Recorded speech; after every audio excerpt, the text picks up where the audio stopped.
So I should know, but I didn't realize that Ted Butler had died.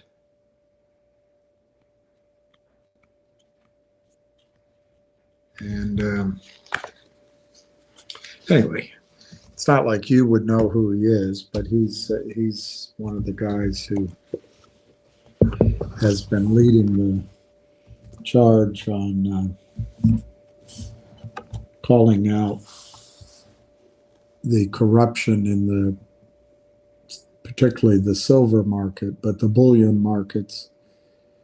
And I know you're skeptical about it because why can't the market continue to suppress silver, for example, endlessly? They created the paper markets and the exchanges, the LME and the COMEX, according to Ted Butler, to suppress the price, to protect the shorts, It's so similar to the story of the stocks we follow that you might think, well, it's never going to get better. But the thing with silver is we're mining all we can mine, pretty much. You might be able to increase it somewhat. There seems to be some debate about how much available silver is in the float. I would guess there's, and when I say I'm not a research analyst on this, but my understanding is it's a couple of 100 million ounces. Well, the world produces 800 million ounces a year of silver, reportedly, but we consume it. So my argument with you has been that unlike MULN, unlike CRTD, unlike any number of stocks, I'm not trying to pick on them, endless paper can be created, endless lies, endless confusion, endless shills, endless looking the other way, endless regulators not doing their job, particularly if they've been promoted higher than their skirts, and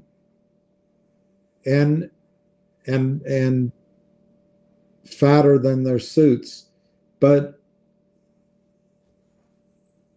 the difference in the silver market is that there is physical demand for silver. There's real demand for silver. That now, of course, some of it is jewelry or coins, and therefore, if the price goes up, that silver could come back to the market, but not at these prices. It's not coming back at these prices. And so when does the physical demand hit the wall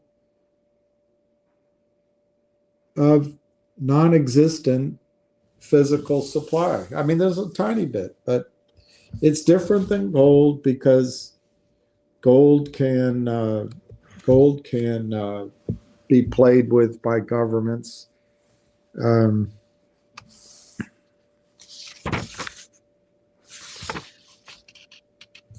Anyway, I'm just going to read a page about Ted Butler. There are few people that it would have been hard to do this book without. What a sentence. While still doing it proper justice. The book in question is The Big Silver Short. And Ted Butler, and it's a collection by Chris Marcus. And Ted Butler is most certainly one of them. Because without Ted, it's highly unlikely I would be writing this book or even aware of the topic.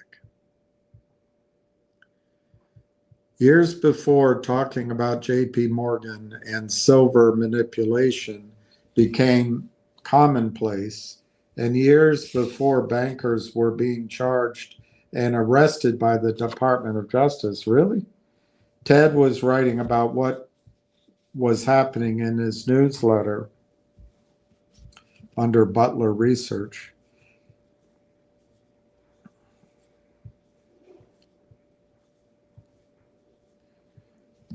I have great admiration for Ted, because it's one thing to discover a situation like this and be aware of it and trade it. But rather than keeping it quiet or just keeping the information to himself, Ted has created the majority of the attention that's now on the story, which has led to others like myself contributing and adding to the foundation Ted has built. Ted was the one who realized decades ago, that the silver market was not trading cleanly. And in his interview, he talks about where it all began. The different banks that have held this short position and how the current situation came to be. This book was published a few years ago, by the way. And of course, it doesn't tell you on the page, but I think it doesn't tell you. But I think this is about 3 or 4 or 5 years old. 3 maybe. Anyway, Ted identified J.P. Morgan as the big silver short long before anyone else, and years before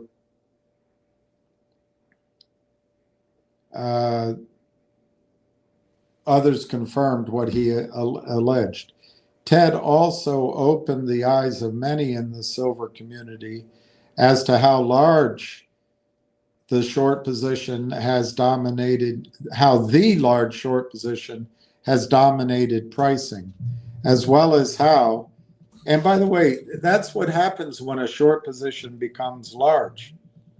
It can dominate it, just like in a finger motion or another stock, as well as how for years you could tell when the price was about to go up based on when the banks were long, and how the price was about to get hammered when the banks really went short, a pattern that held like clockwork until the summer of 2019, when something changed.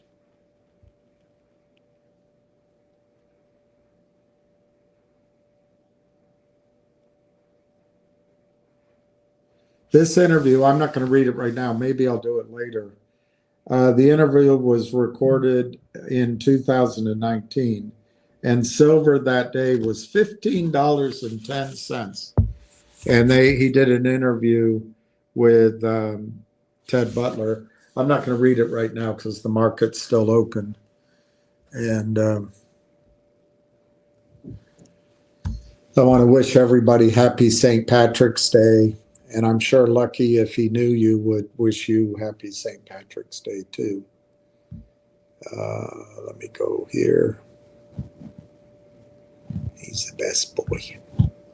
He's the best boy.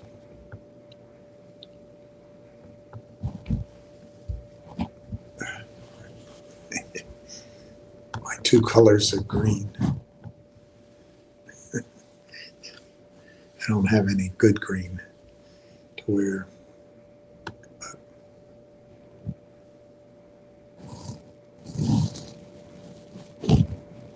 Ham is on. Good. Don't go listen to him. Go listen to him. I'll talk to myself. You can come back and see this later.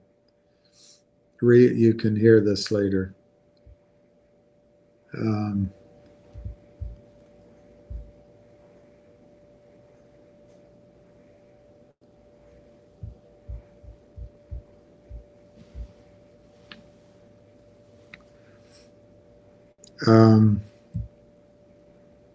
Go listen to him. You don't have to listen to me. You really don't. But I'm going to stay on because I'm not going to stay on long.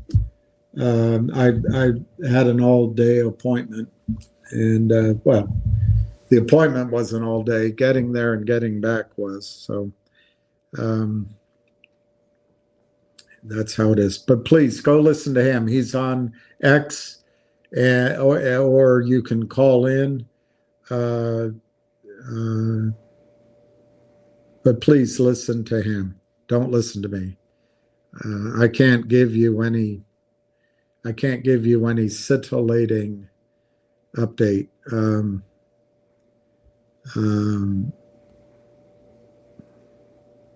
So happy St. Patrick's Day to everybody.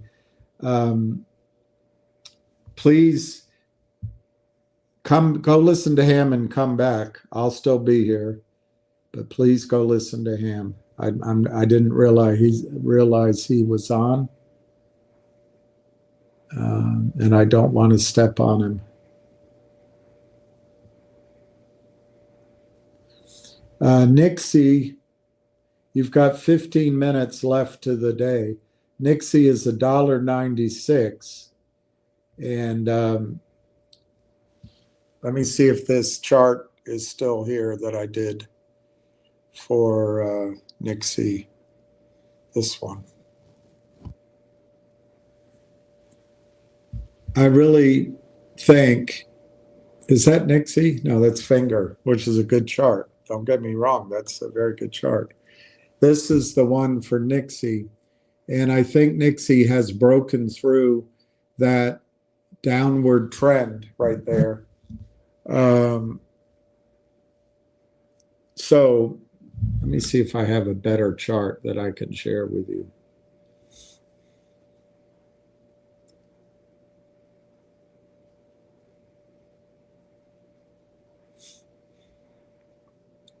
I might have a better chart. Let me see. I hope this doesn't mean I lose all your comments. I might, but I hope not.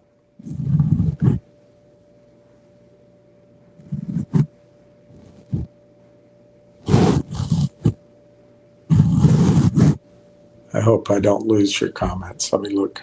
No, I didn't. All right. Let me go here. And I'm gonna delete. I will delete this one because it got people upset that AOC is not worth 26 million.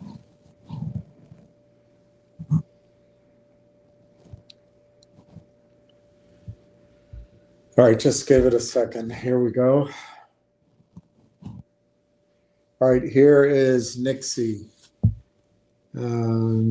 It's broken out of that. This is somebody else did this chart. It's a much better chart than I was able to do. But he came up with the same sort of triangle that I did, the same sort of pennant, whatever you want to call it. But I think NIXX is breaking out both in the triangle, but also in the sort of 1, 2, 3 times, and maybe this is the fourth, maybe this is the third time, trying to get through that $2 range. I don't think you have much longer to buy NIXX before you get a trade in it. And that's what I'd be looking out for. The theory behind those pennants is eventually the stock, by definition, moves out of the pennant. And it looks like in this case, it's moving out on the bullish side. So the next move should be up. Likewise, if it were underneath that pennant, that wouldn't be a good sign. But I think this is...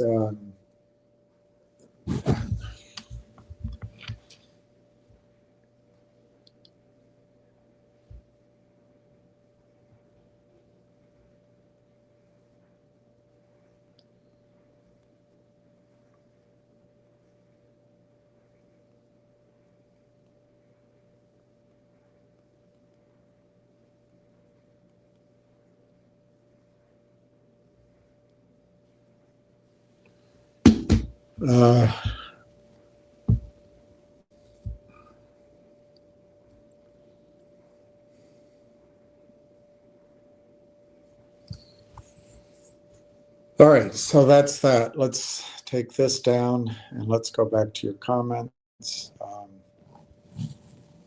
Listen to both, but listen to him. Turn me off. Listen to him.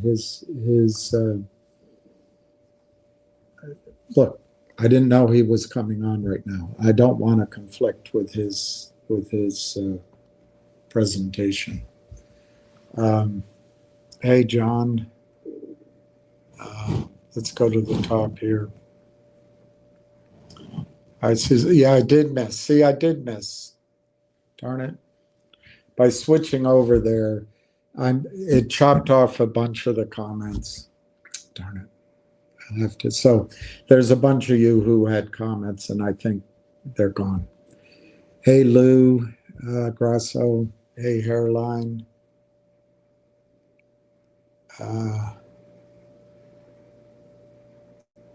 It's good to see you. I won't, whatever you do, don't mention the war. I think I just got away with it.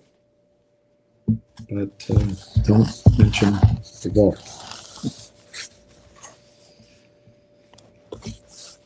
I can't remember that whole skit of John Cleese. Hey, Alex, top of the afternoon. I agree with you, Red Pepperoni. I agree with you regarding MMTLP removed. Yeah, I know, it's years ago. Believe it or not, my first position was years ago. You're right. It's amazing. I've digested the arguments on both sides. Yours makes the most sense. Why not give McCabe some leverage? That's, somebody pointed that out yesterday. The biggest reason is that McCabe asked us to do it. So I'm willing to go stand with McCabe and try to help him out. The fact is, the criminals, the system, the Twitterati, the journalists, professors, everybody can say, oh, well, it's just meme. It's just meme. It's just meme players. It's just speculators. And, we're not doing ourselves any favors by not helping out Greg McCabe. And I think it would help him even in his lawsuits that he's fighting back. So, but when I go out there to tell people to move it, all I get back from very rational people like Big JR and Ocean Sailing, very smart, rational people, is, well, I'm leaving it because if I move it, this is Ocean's argument, if I move it, then I'm agreeing with FINRA.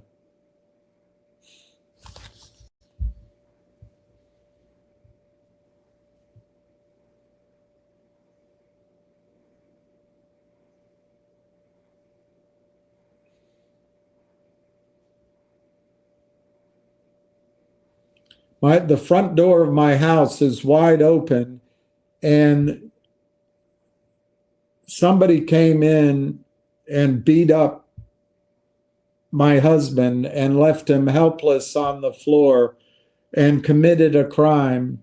And I've called the police, and they're not doing anything about it.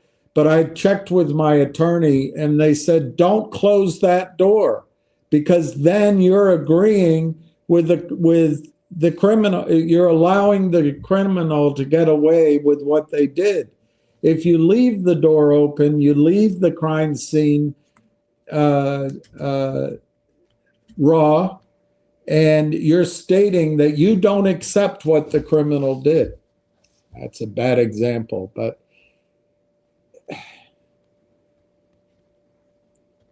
it's in effect what I think's happening by not transferring your worthless MMTLP. You're just leaving yourself exposed to have a worthless nothing.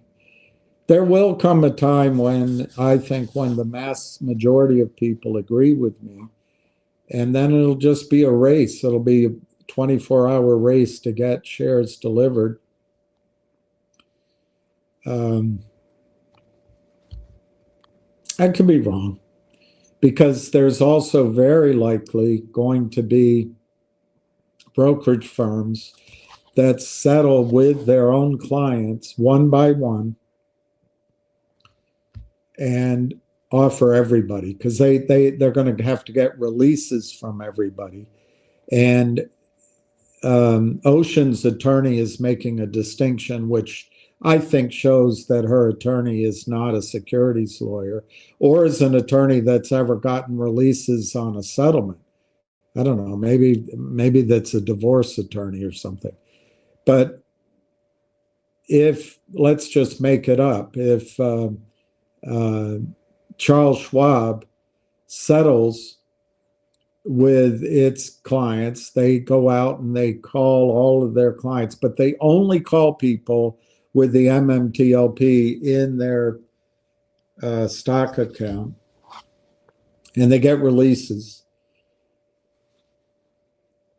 Schwab is still open to lawsuits from the people that have NIXX. It's not in Schwab's interest to only settle with the worthless paper holders. But Ocean's attorney, very naively, is believing that this will be litigated to the point of justice. Captain America will come down, Odin will come down and make everything right. That's not how it, I don't know if this attorney is young, works for the State Department like my sister, one of the smartest people, smartest attorneys I know. But in litigation, there is no movement towards justice. There's no movement towards truth. There's no movement towards righting a wrong. The only movement is finding out where the deep pockets are, putting enough evidence before some hapless judge, having it entered into court. It takes 2 or 3 or 4 or 5 years. Everybody makes money. And one of the sides starts getting nervous, so you settle. And your attorney calls up and says, I think we should settle. Well, I don't think so. I think, well, are you going to pay me? Well, I don't have any money to pay. Well, if you take this deal, I'm not going to bill you. I'm just going to take 40% of the settlement. And I don't know the contract that's signed, but I'm going to bill you for hard costs. So it's up to you. Anyway, this illusion that Wonder Woman's going to fly her invisible jet in and somehow make them somehow settle with everyone, and it's going to be a big number. I just think we're misleading ourselves,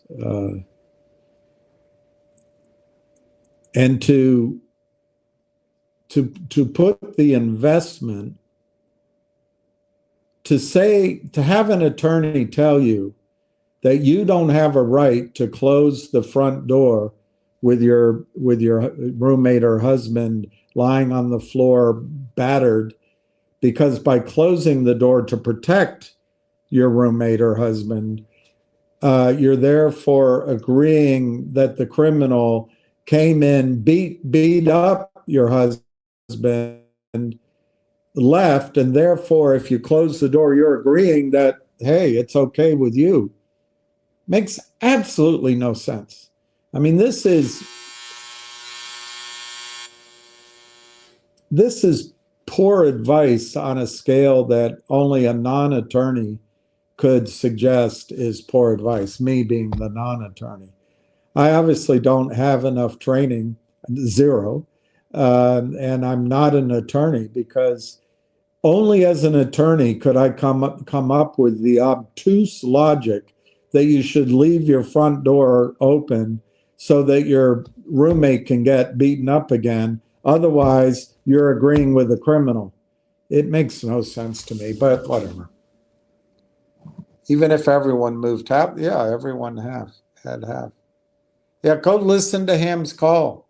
He had a call at 2:45. It's 4 o'clock. So, hey, Big JR. Ocean sailing's take is the worst. Well, that's my opinion. I mean, she's very smart. I think of all the listeners in situation after situation, she has shown consistently a very wise capability of analyzing situations. I just disagree with her in this case. And the problem is this, in many ways, even for me, this is the first time we've ever been through this. The criminals have done this literally for decades, and it's only gotten worse in the last 1 or 2 decades. They've done it thousands of times. The lawyers know what they're doing. And the shills on Twitterati, they're paid off. They've been paid before, and they know their glory, their loyalty. Where they're going to go, they're going to go break bread. It's not going to be with us. It's going to be with the rest that are somehow exempt from being sinners. Yeah, everybody, turn on the light. Turn on your love light. Candy Morton, there's Gronk, who needs a big hug if he would let it, big sniff if he would let you, but otherwise, he deserves a treat. What a good guy. So by going back to get that chart, I chopped off a bunch of the comments. And so for those of you I didn't even say hello to, it's not intentional. I'm not ignoring. They're just not there anymore. So I've got to get a better system going. Can you ask Cam, do Longs own the tire tune? No, they own the whole thing. They own the whole thing. But you don't know what that number is. I mean, that's Ham's estimate. But Wall Street allows us to buy. Look, Mike, just ignore Wall Street for a minute and just think about your bank. I just went out yesterday to Northern Virginia, which is booming way out past the airport. It's just booming. But these guys, I wouldn't want to be a tree in Loudoun County. They bulldoze entire forests, and up comes shopping malls, gas station, churches, schools, homes, Section 8 housing, data centers. And you would think, do we need all those? There's empty ones in town.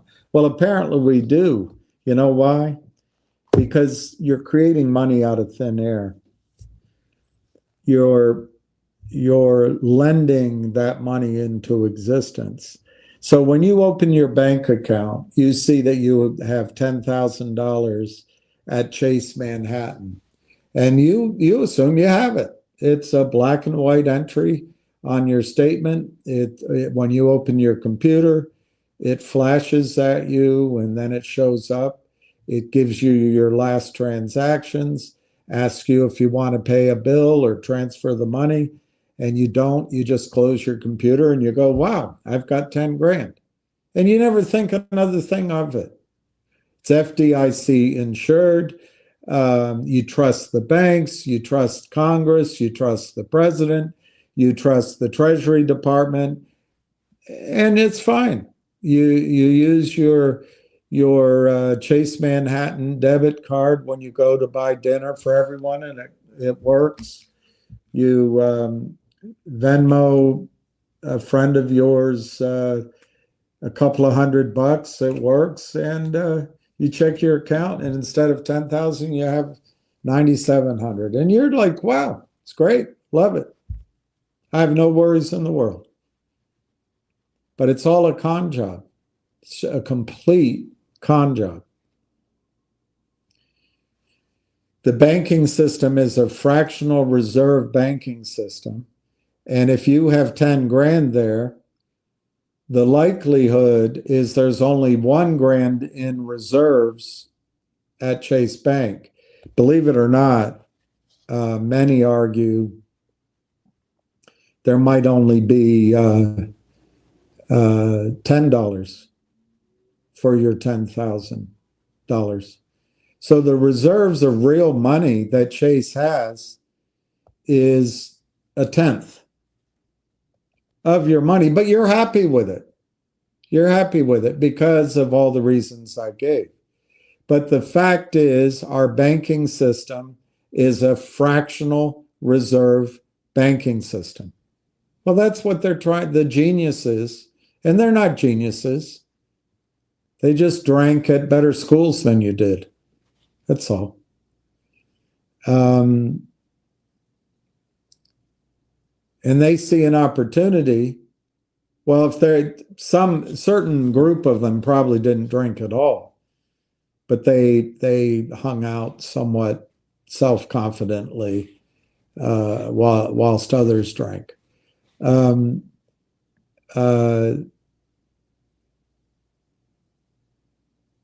They're applying that same. Now let's come back to Wall Street. They're, in my opinion, I'm the only one that I've ever heard make this opinion. So, you know, if it's wrong, don't blame anybody but me. But to me, the securities system, the securities banks, it's identical.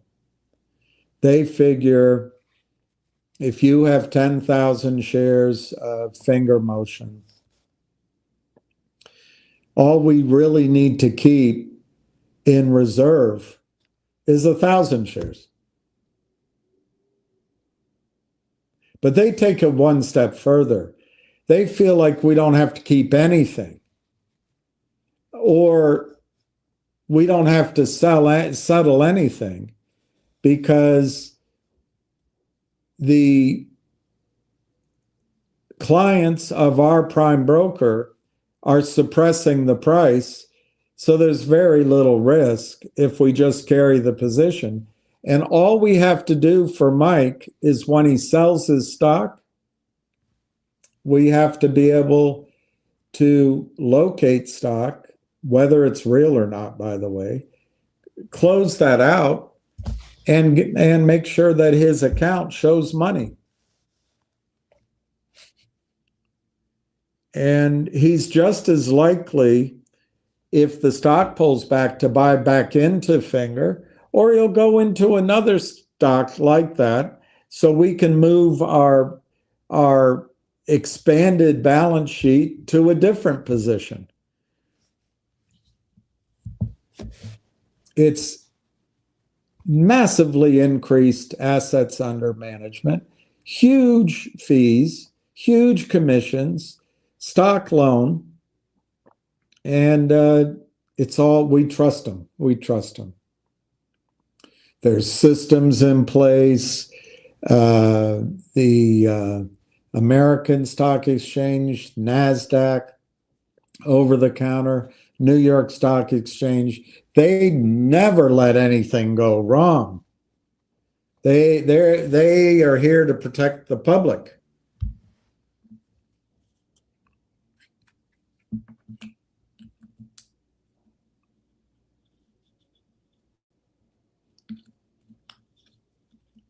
So whatever the number is, Mike, in our brokerage accounts, the long position is there. It's just like MMTLP, but people aren't moving their shares.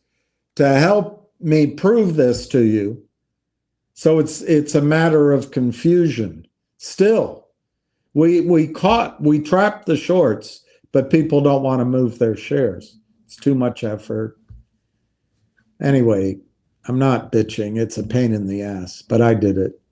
It was a pain in the ass, and I lost my temper a couple of times. It didn't help. But take MMTLP as an example. There's probably 1 billion shares, 600 million, 2.4 billion, let's just say 1 billion shares of MMTLP, which represent nothing. There's nothing there. There's probably about 60 million shares, 50 million shares of NIXX still sitting there to be matched. And they could be, but people don't want to do it. Their attorneys tell them, if you go claim your property, which really might have value, then you're agreeing with FINRA. And this is why the criminals get away with this crap. Lawyers couldn't think their way out of a mathematical problem. And I can't either, by the way. But lawyers can't think. All lawyers can do is remember precedent, try to match it up with what they've experienced in court, and think through the steps that are going to convince a judge. But they really don't have any experience in the world to base things on. They've rarely themselves ever gone into court as a client, and a lawyer's training is to chop off any speculation, imagination, dreams, grand theories. Just chop that all off. Their life is just very ABCD. You not very ABCD. You not ABCDE. I very ABC. Anyway. They do move it around. On the short side, they move it around in a lot of LLCs. They hide it. They move it to avoid settlement. They bail each other out because they don't want the catastrophe of a huge loss, but also they don't want people knowing. Look, it's very simple what they're doing. They're just mimeographing more shares than exist and telling you you have them and you trust it because there's systems in place. And it's more important to have women on the board of every company, regardless of qualification, than it is to get settlement in our markets. It's just a value judgment. It's just a value judgment.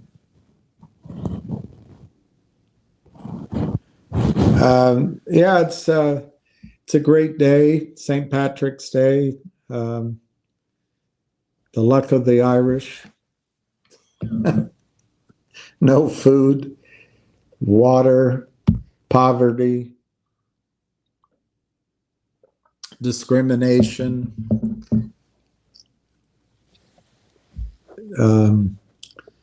What's that word when they take you and they put you into a sailing ship against your will? There's a word for it, but basically slavery. So you move to America and the signs outside say, no dogs, no blanks, no Irishmen. Luck of the Irish. I'm only leaving mine with the broker because it's 462 shares. That's a lot of shares, but you know, if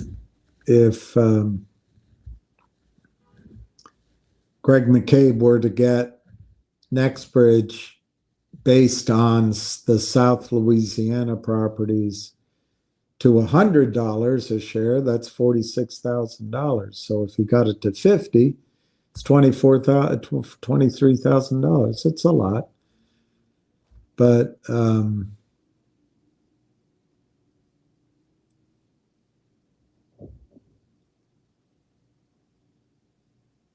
I understand. I mean, it's a lot of effort, and it's going to be. There's no immediate benefit.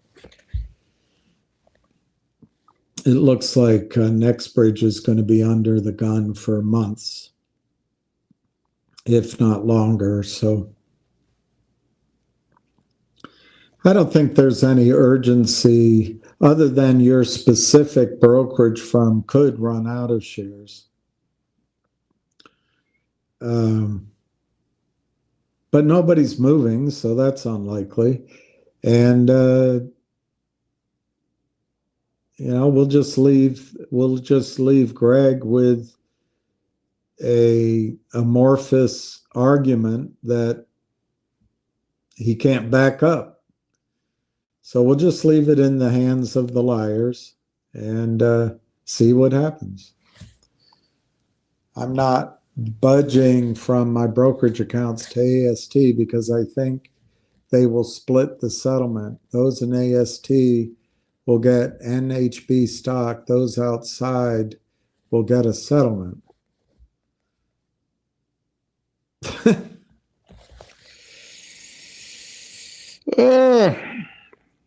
Who's going to do that, Big Vic? Who's going to do that? Let's run down who it could be. Trump. Trump's going to pull himself away from the Ukraine, from the Middle East, from Taiwan, from the fentanyl issue, and he's going to settle it. And what he'll decide is, I'm going to give a settlement to the people who did nothing when they had a chance. And from my read here, it looks like FINRA did have the right. I mean, we could disagree with their reasoning, but it says here in their judgment, they used their judgment, they applied this rule, they stopped trading. These people want me to help them out? Come on, I got better things to do. Well, okay, so maybe it'll be Trump. You actually think a court's going to break it out that way?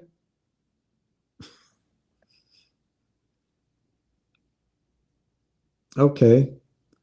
So let me ask you, Big Vic, what do you think the settlement's going to be for MMTLP? What's the harm? What's the loss? What's the damage?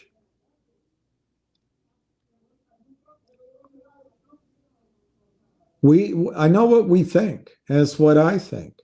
But what is a regulator or the court or the public opinion going to say the loss is? What is the loss? What's your loss?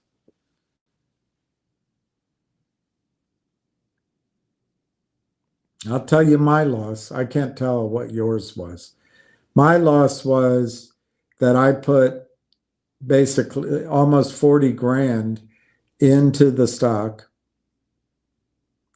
And I thought I was going to have a front side seat to a potential short squeeze. And otherwise I'd just sell out and I'd have my cash. So how it hurt me is I really thought I was going to make some money in a short squeeze. Well, FINRA exercised their right, and it's very hard to argue with their reasoning, that this rule, they had a right to stop trading if there was going to be difficulty settling trades. It's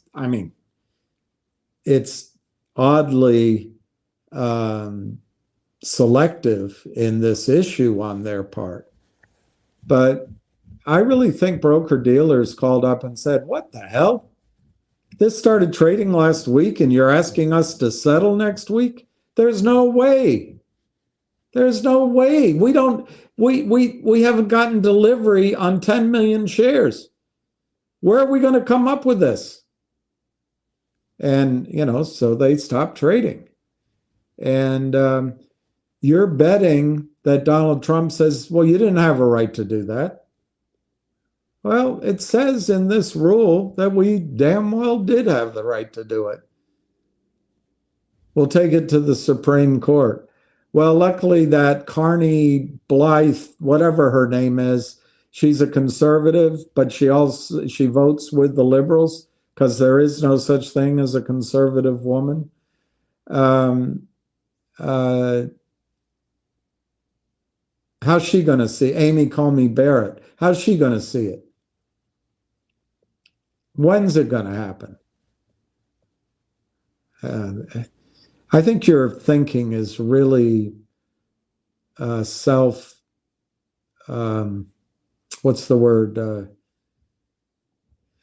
I think your premise is wrong, and I think you're thinking that way because you can't accept the fact that the system stole this money from us, and you can't accept it. I can't either, but after 3 years, I really have no choice but to see it, I think, as it is. And the truth is, Trump's not going to do anything. FINRA's not going to do anything. You think FINRA's going to do something here? Do you think the SEC is going to do something here? Do you think journalists are going to do something here? Do you think Ann Wagner's going to do something here? Do you think Congress is going to do something here? Okay, I guess you do. And so you think they're going to, when they do something, they're going to say, all right, people who have their shares at NextBridge, you have your shares. And everyone else we're going to give a settlement to.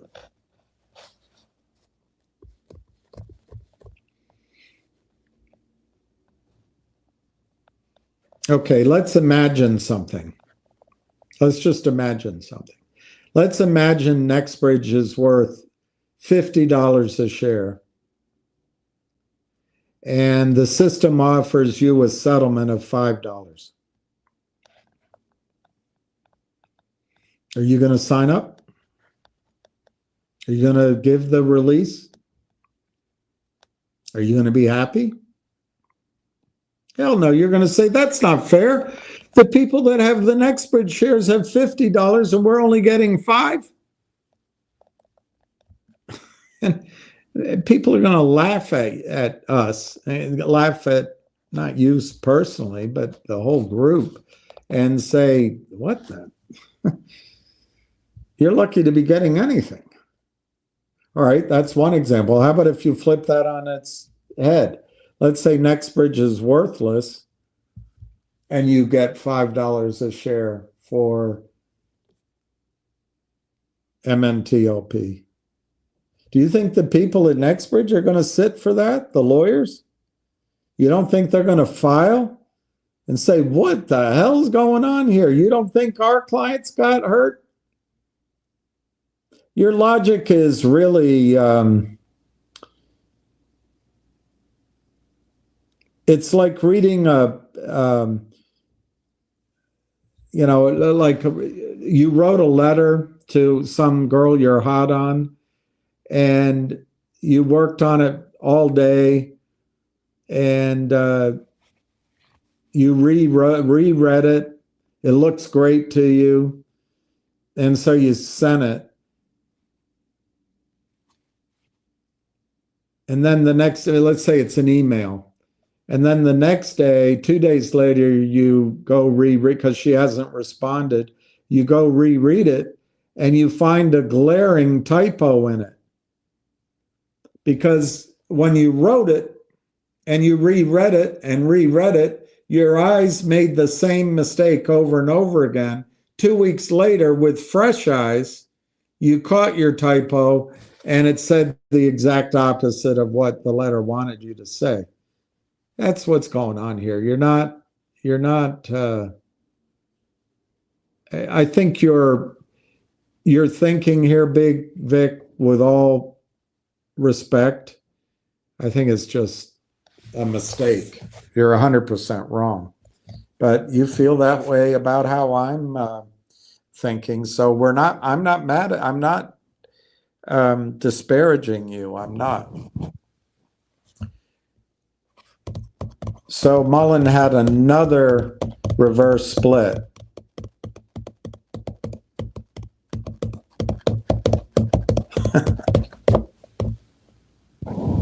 ZJYL keeps creeping up every day.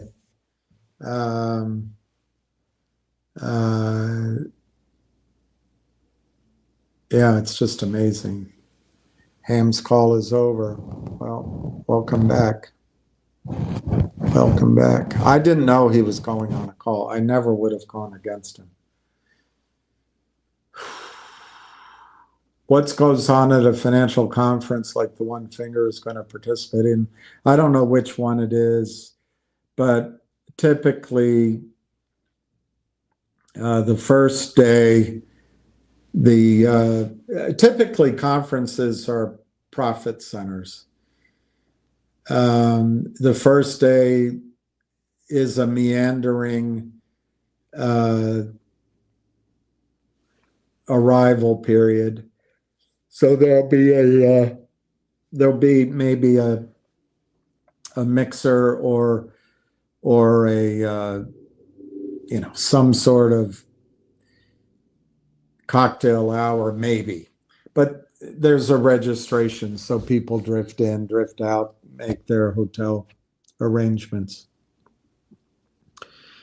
Then the next morning there'll be an early, depending on the quality of the conference, there'll be an early morning breakfast for everybody. It'll be, scoop your eggs, scoop your yogurt, and a coffee and an orange.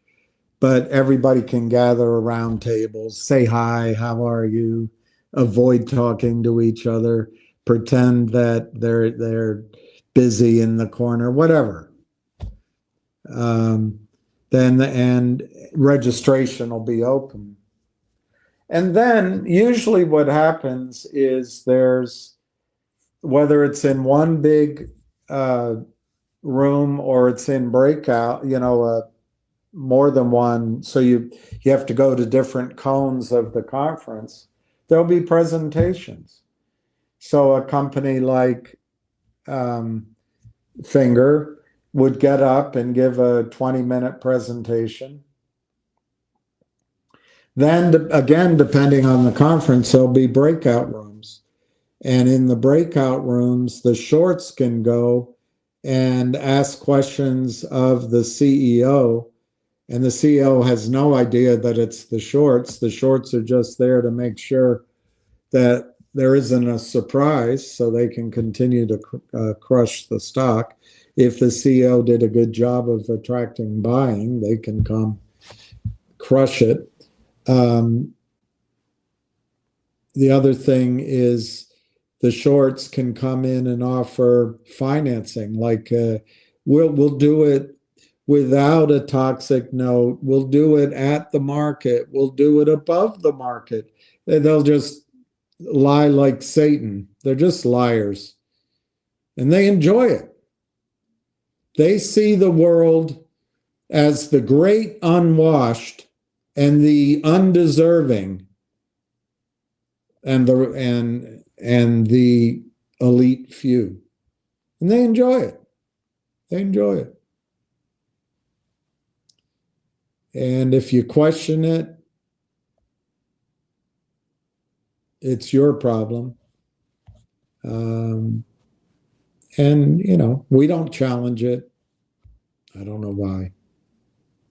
Because we buy into the idea that we're part of this American dream. The only thing happening in the American dream is everything's going to a few white men at the top. And Adina Friedman's helping them out. And by the way, whether or not it's patriarchy, I think it's something else. But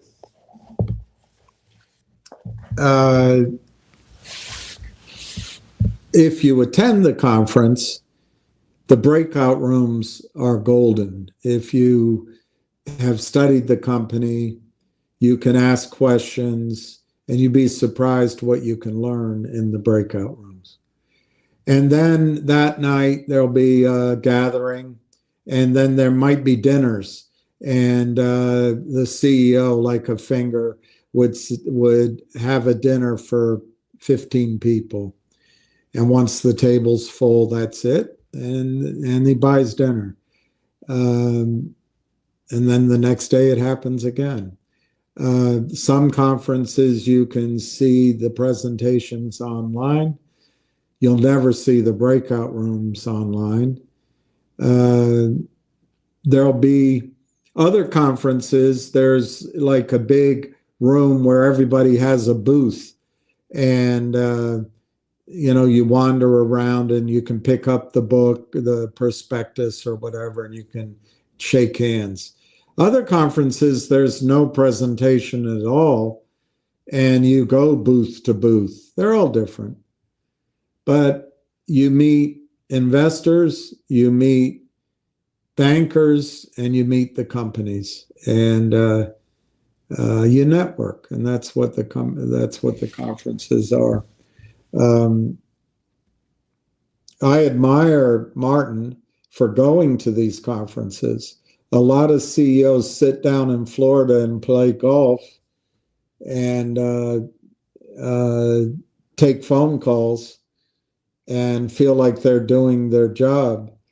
But a lot of life is meeting people, doing the work, shaking hands. I mean, that's why somebody like Jimmy Carter was able to get elected president. He stood at every factory gate. He shook every hand in New Hampshire and in Iowa almost. You got to get out there, do the work. But a lot of CEOs feel like, hey, I'm here with my grandchildren. What does it really matter? I don't need to be there. I can always call, or I can pick up the phone. And I've got to get my hip replaced anyway, and I'm golfing. Special life.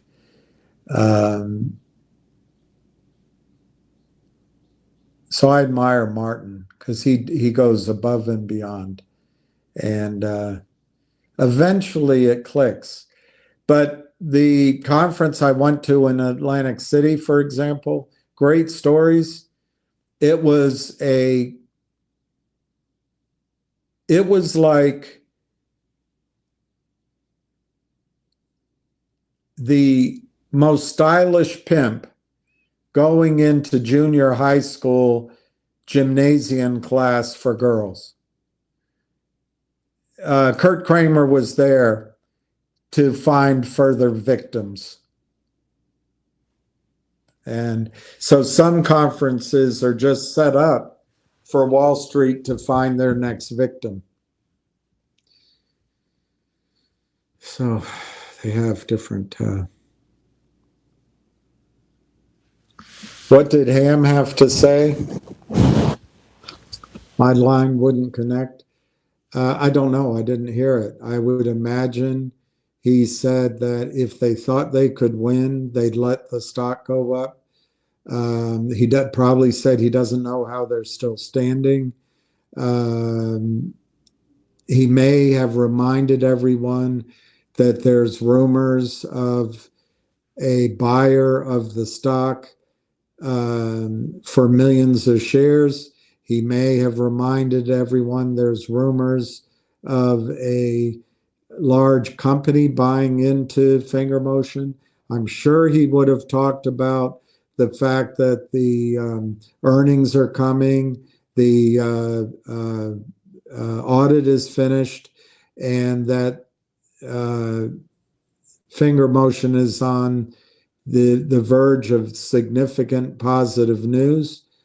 He may have reminded everybody that there's an enormous short position in the stock and that these guys are going to have to cover. He may have talked about Trump and Devin Nunes and that the game is over. I don't know, Casey, but I would guess those would be among the things he addressed for finger motion on the call. He might have talked about G-Bucks, and he might have talked about DJT. I don't know. I think there'll be a recording of it on Twitter, and I strongly recommend you listen to it. Strongly recommend you listen to it. Middle passage. I don't know what I was saying. Ellie Belly is a conservative woman. I doubt it. I doubt it. I doubt it. You're not mean enough.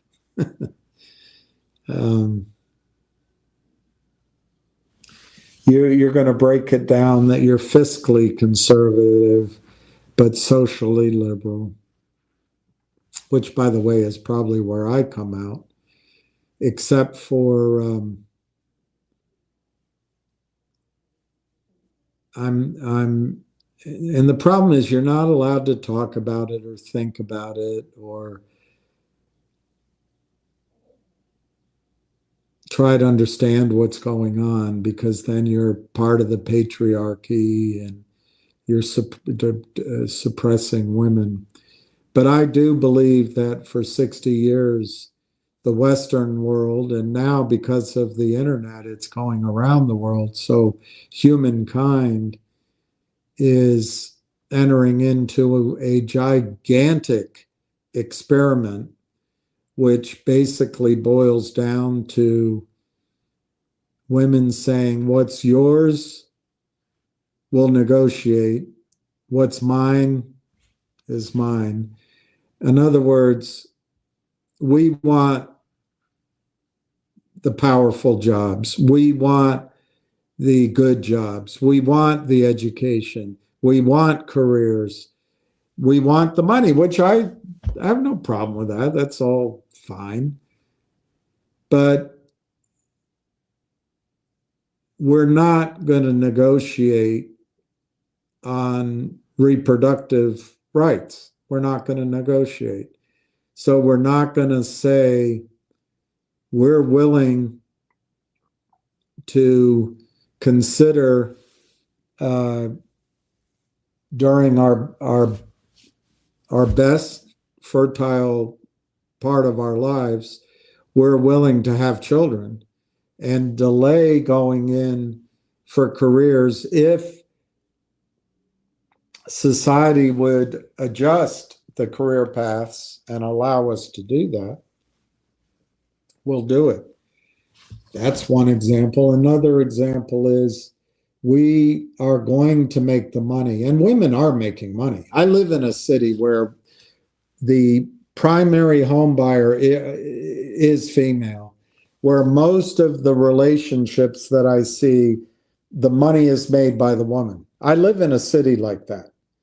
That's fine. It's fine. But what women are not allowing for is we're not going to date a man that makes less money than we do. We're not going to marry a man whose prospects are less than ours. We're going to judge him. We're going to say he didn't work as hard. We want the very tip top. Well, that's unfair. You took his job. There's not an infinite amount of jobs. You took these guys' jobs, which is fine. That's what we're working on. We're evening it up. Everyone has the right to the same education, the same opportunities. But when you take somebody's career and he's left sorting mail, you're not going to marry him. So then 10 women date the same guy. One woman marries him, and then the rest, maybe they have a kid, but otherwise they're side women, or the women are lonely. This is a gigantic experiment, and it's leading to population collapse and unhappiness. And I just... The other thing is women don't want to give up on being the parent at home.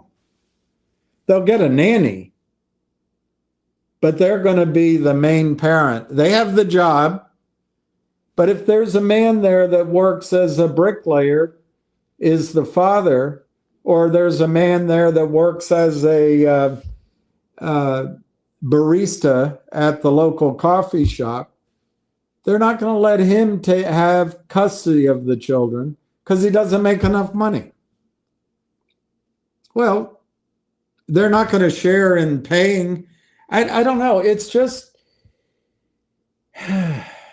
mind-boggling. And the poor children, I always think of the poor boys, but it applies to the poor girls too.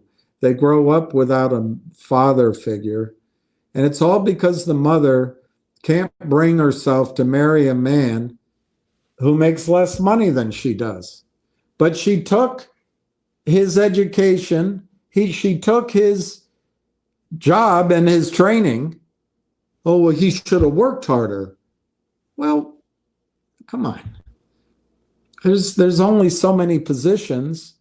Half of them 60% go to women, but probably most of them go just because they're a woman. Men give up. I don't know. I'm not trying to, I guess what I'm really saying is I'm all for women changing their role in society. And we've done that. And I think to great success for women. Maybe it's not over with yet. Somehow we've got to implant the power of a 300-pound man bionically into a 100-pound woman, and then we'd be all even. But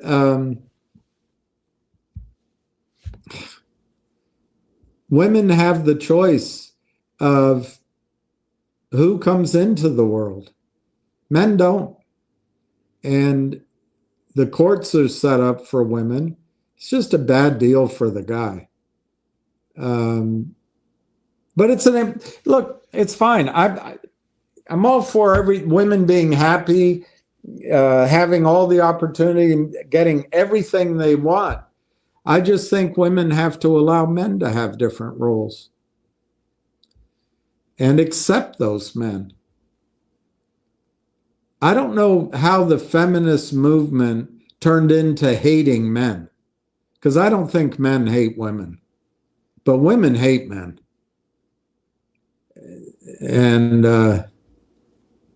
anyway, that has nothing to do with being conservative. But I have a feeling as I've gotten older, my views on those issues are more conservative than most people's, which surprises me, frankly, because I'm a Democrat. I was always an advocate for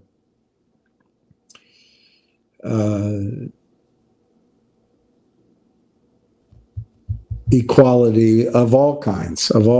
But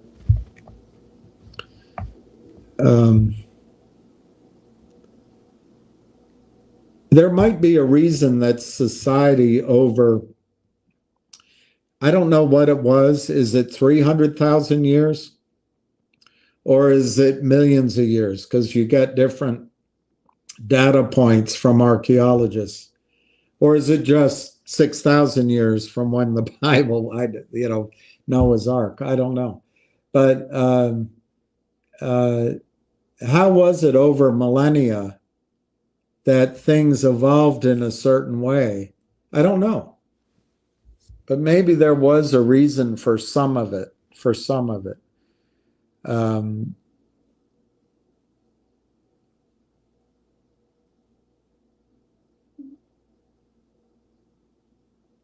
I have a friend who, wonderful person, but she pursued her career and she was good at it. Very good at it. She froze her eggs,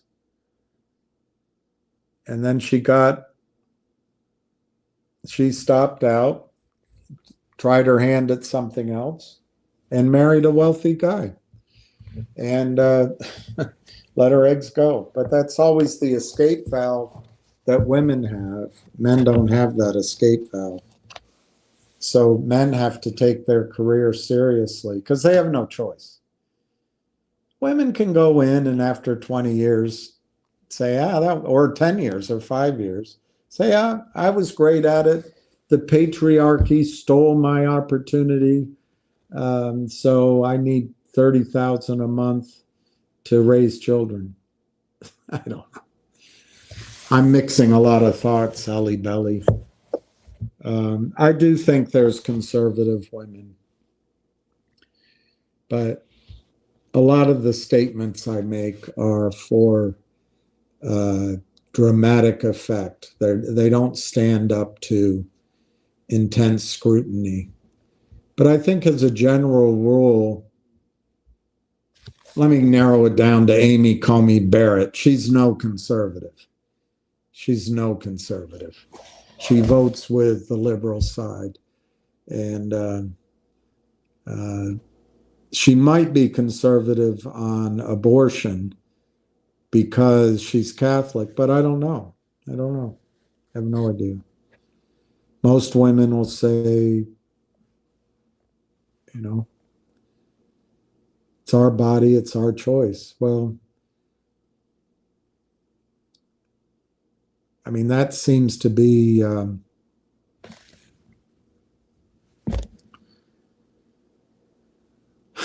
it seems to be a clear statement, but I don't know. You tell the man, the wealthy man, you tell him that you're, I don't know, making it up, that you're on birth control and nothing's going to happen or whatever. And something does happen. And not you personally, but the woman goes to the man and says, I'm going to have the child. And he says, wait a minute. I thought you weren't, I'm married. Yeah, but I'm going to have the child. And you're going to owe me until the child's 18, $15,000 a month. And the guy says, wait, I don't want this child. You told me that this isn't right. Well, let's go to court. And sure enough, in court, that's what happens. Because the courts are mostly female in that issue. And but turn it around the other way.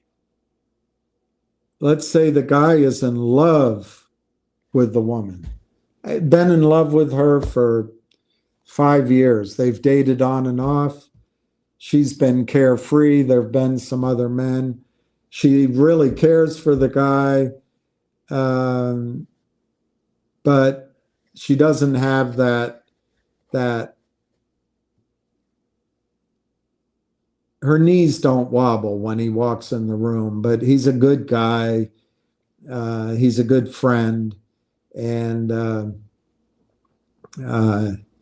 anyway, whatever just relationship she was just in with some arrogant jerk that she thought was better, he dumps her. She ends up with this guy and it's maybe a little bit of a rebound. And she finally breaks down and they make love. Maybe it's over a period of vacation or something. And she gets pregnant. And she says to him, "Look, I'm gonna have an abortion. I'm not ready for marriage, and I'm still working my career. I'm not ready for the commitment. Tinder, every time I go on Tinder, I get 20 pluses, and every time I request, I get a date. The variety is amazing. I get to fly places, vacation. The attention is amazing, and I just don't want to give it up for you." And he says, "Well, I love you, and I want to have the child. I would love to have my child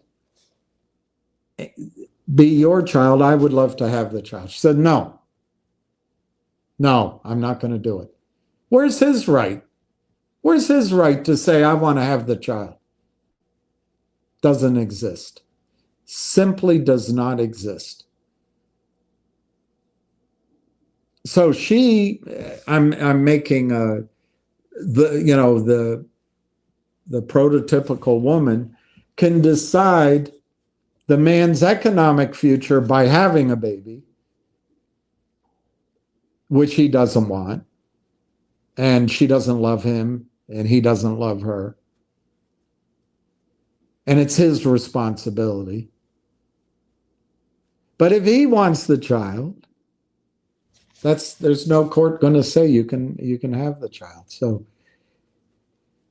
I think that's an unfairness.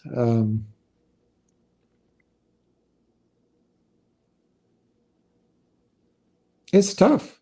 I think it's really tough for guys. They can't have, they have zero say in reproduction, and they have all the cost.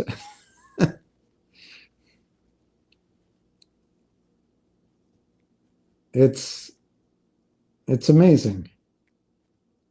And now a quasi solution seems to be that women have more than one father, whether it's through marriage or not.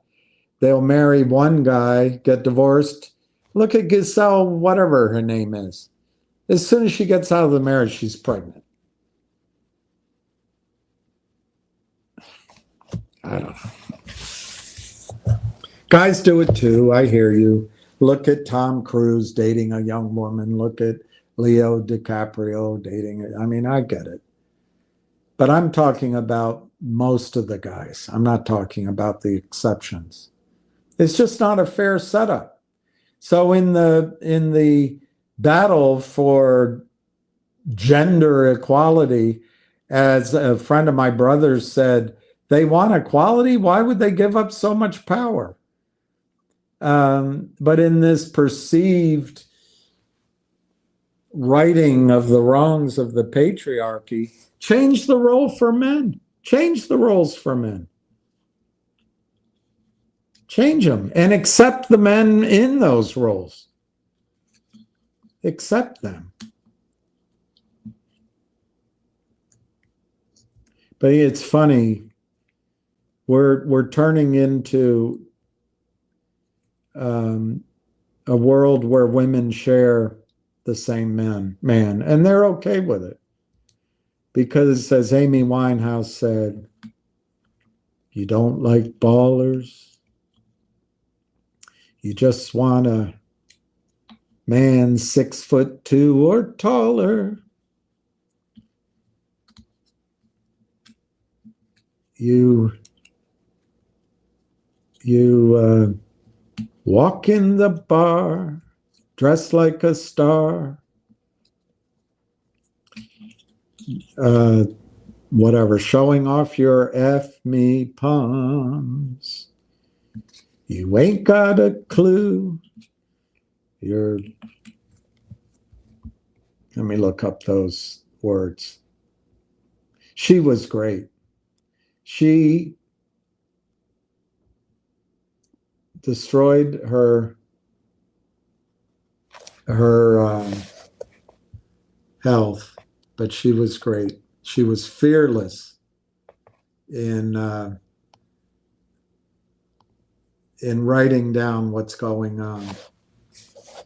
When you walk in the bar, you're dressed like a star, rocking your F-me palms. All the men notice you with your Gucci bag crew. Can't tell who he's looking to. 'Cause you all look the same. Everyone knows. I can't get the song in my head. Oh, maybe I could. Maybe I could. She was like 17 when she wrote this song. And she didn't have... She was beautiful, sort of. I mean, too young for me, so I don't... That's why I say sort of, because it's too weird. But she was a great singer. There it is. Let's see if it comes on here.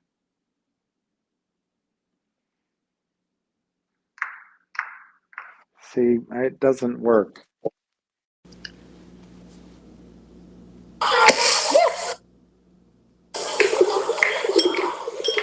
When you walk in the bar and you're dressed like a star.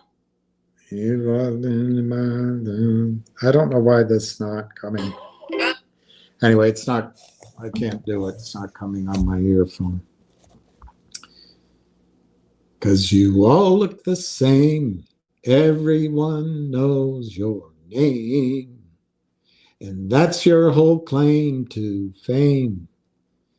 Never miss a night, 'cause your dream in life is to be a footballer's wife. You don't like players, that's what you say, but you really wouldn't mind a millionaire.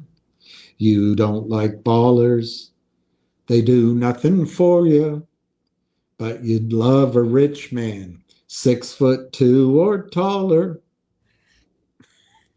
There's not that many men in the world 6'2" or taller. It's like 2%. Might be closer to 4%, but above 6'3", it's 2%. 6'2" or taller, rich man. You're more than a fan looking for a man, but you end up in one night stands. He could be your life, your whole life, if you got past one night, but that part never goes right. In the morning, you're vexed, he's on to the next, and you didn't even get no text. Don't be too upset if they call you a skank, 'cause like the news, every day you get pressed. You don't like players, that's what you say, but you really wouldn't mind a millionaire. All them big ballers don't do nothing for you, but you'd love a rich man, 6'2" or taller. You can't sit down right, 'cause your jeans are too tight, and you're lucky it's ladies' night.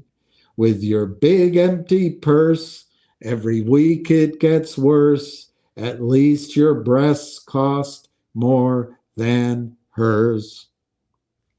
So you did Miami, 'cause you got there for free, but somehow you missed the plane.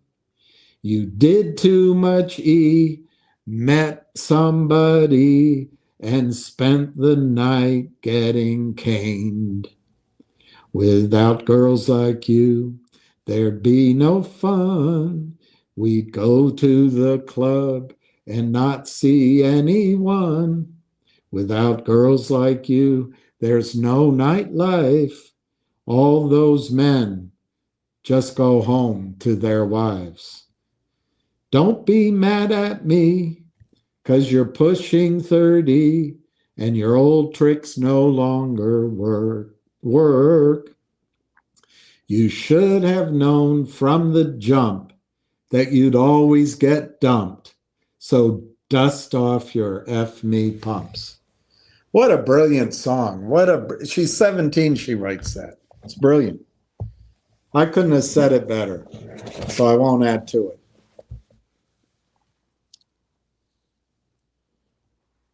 Hey, Kevin. In Europe, they're going to use everyone's savings to make bombs. Kevin, that woman, what's her name? She's blonde with short hair. The woman from, the woman from Greece, or she was from Greece or Poland. She called out the head of the EU just on the issue you're talking about. I wonder if I can play that. I'm scared of playing anything. Europe isn't going to bomb Russia. Europe's trying to trap the United States in war. The UK couldn't. The UK couldn't invade Disneyland and win. France has a little bit more of an empire than we realize in America. France has quite an extensive empire in Africa. But having said that, they can't invade Russia. I don't think young people will join in. Bombs, maybe, but the bombs are American. They're not. Europe doesn't know how to. And the Russian hypersonic and the Russian missile defense is so light years ahead of anybody else because we wasted our money on unrelated issues.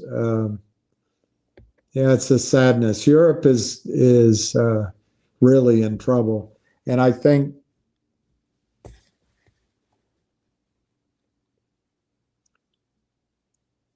Donald Trump's going to leave Europe. That's what I think. He's a realist, and I wouldn't be surprised if the troops come out of Germany, or a big portion of them, and end up redeployed. Maybe in North America, Greenland, but certainly redeployed anywhere we have a conflict with China.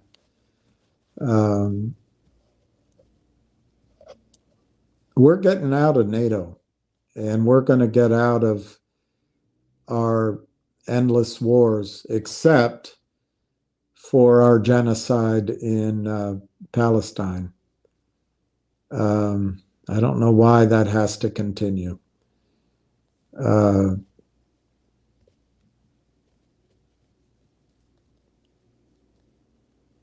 Yesterday, I guess in the reading, God promised Abram's descendants this land, from the Wadi in Egypt to the river in the Euphrates. But it did not say in that your descendants, that only a minority percentage of your descendants will have that claim. It said all your descendants. And the descendants of Abram as it was spelled, cover all three of the world's big religions. the Abrahamic faiths, Judaism, Christianity, and Islam. But at the time, there weren't other people in the world either. So the whole world conceptually are the descendants of Abram, as it said. But anyway, that description is what, when Netanyahu stands up with the map, that description of greater Israel is what Netanyahu falls back on.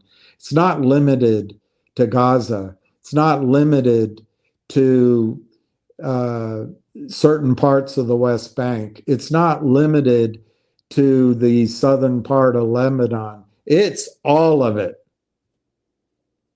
Netanyahu wants everything, down into Saudi Arabia, over into Iraq, and into Egypt. He wants it all.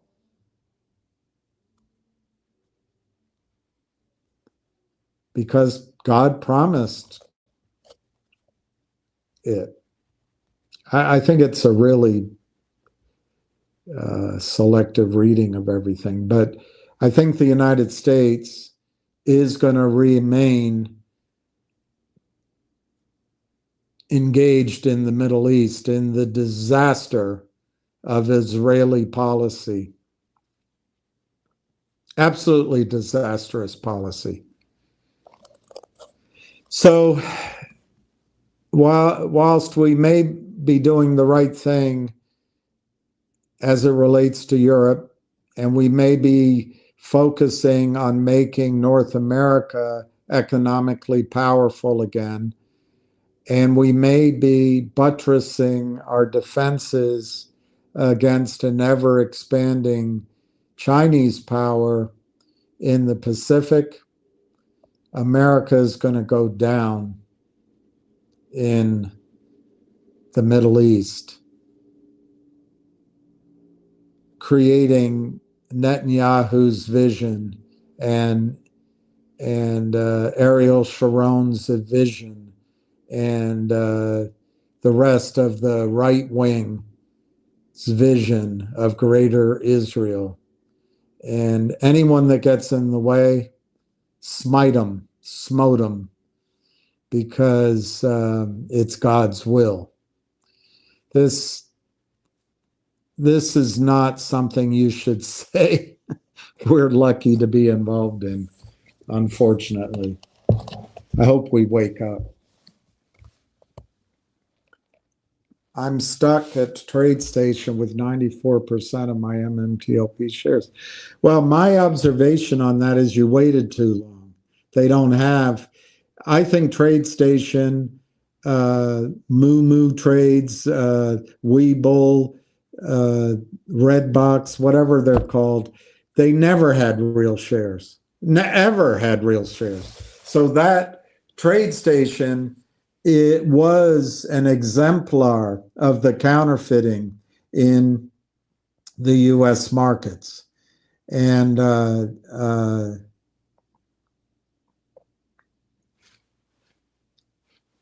perfect. What your situation proves is there aren't enough shares to go around on a brokerage by brokerage firm basis. Yet at the same time, Greg is unable to argue with Congress that there is a large short position because there are still 60 million shares available of NextBridge. But your situation, Big Vic, proves the point I'm making, I think, which is not every brokerage firm has enough shares in their street name. And I personally don't think TradeStation ever had any shares in street name. I think they're just set up as a pressure valve, just like the rest of these online firms that suddenly got set up. They're all corrupt. And by the way, having said that, that's where you stand to make a lot of money. It's not that the settlement is because you own MMTLP or you own NextBridge. It's because of the criminal activities of TradeStation, the collusion, the racketeering, the securities fraud, and they're going to have to pay out big. But you know what's going to happen, Big Vic? And this is good for you, probably. It's going to come to a point where the attorney pressing this action is going to turn to his client and say, we have to settle. Part of the settlement is we agree not to disclose anything. And she's going to have a horrendous choice. She's probably going to be able to make a couple of multiples or more of her original investment and get on with her life. But she's going to have to sign a release. And there's probably going to be a period of time involved where TradeStation can go to you and all of their investors and make an offer to buy those shares. So TradeStation can get itself off the hook. But the critical part, I say I'm not a lawyer, the critical part will be that either a simple majority or a supra-majority of the class, and I'm going to guess there's only going to be one class, which is the MMTLP shareholders / NextBridge, the equity shareholders, the common shareholders, will have to agree the deal in writing, and then it'll be binding on everybody else by court order. And if you accept money, you got to keep your mouth shut. If you don't accept money, you're not going to see what the deal is after the majority approve it. So you could get a payout that way, but let me be clear. It's not because they're settling with you because you have MMTLP and they're not going to settle with NextBridge. No, they are. TradeStation probably only dealt in MMTLP, never had any NextBridge, or if they did, it was very tiny. So it's a unique case of crime. But they don't want to go to jail, and they'll pay up. So you have a chance of getting money, but you're not going to get justice. And it's going to be such a difficult decision. Do I accept this cash and sign off, or do I keep pursuing the discovery? The attorney involved will tell her, if you don't settle, I'm out because you can't afford my costs.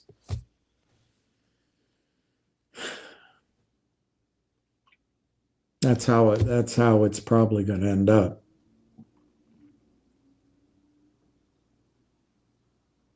But your situation is different than your rationale. It's different than your rationale. You can't move the shares because TradeStation doesn't have street name shares to give you.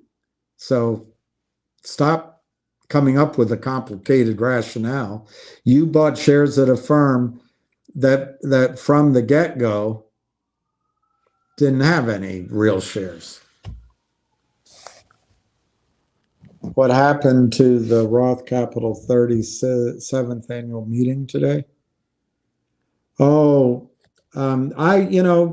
I got up this morning and that was the second thing on my list. And I spent all day studying that, Drew. And, I didn't get to follow Roth Capital's first 15 annual meetings, but now I follow them religiously every year. And I know that you are so busy in your life that I should provide you my insight on what happened at their annual meeting, because you man, you've got a family, you've got some shorting to do, you've got to work out. Hell, the new secretary, she's something. You're meeting her for drinks, and the wife. You got to make sure you get home in time and remember that it's your anniversary. You're a busy man, so Drew, let me collect my thoughts on the Roth Capital 37th annual meeting, and I'll make a presentation to you. Maybe we can schedule a 2-hour live about it, and we can get some give and take on the Roth effing Capital effing 37th effing annual meeting. Screw you.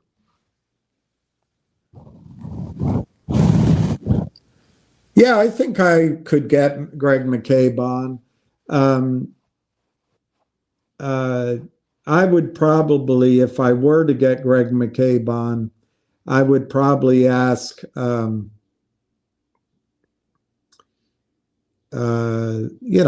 combination. I could do it one-on-one, but I out of a sense of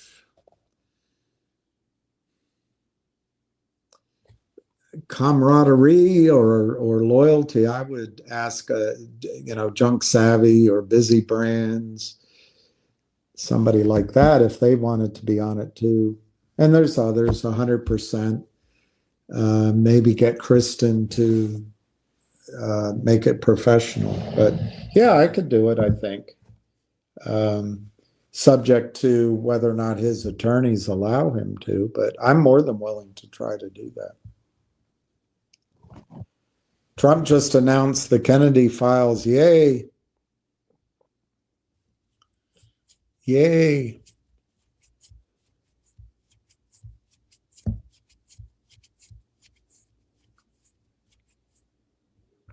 I wonder I think it's all been scrubbed. I don't think it's going to show much. But I've always thought that it's the mafia and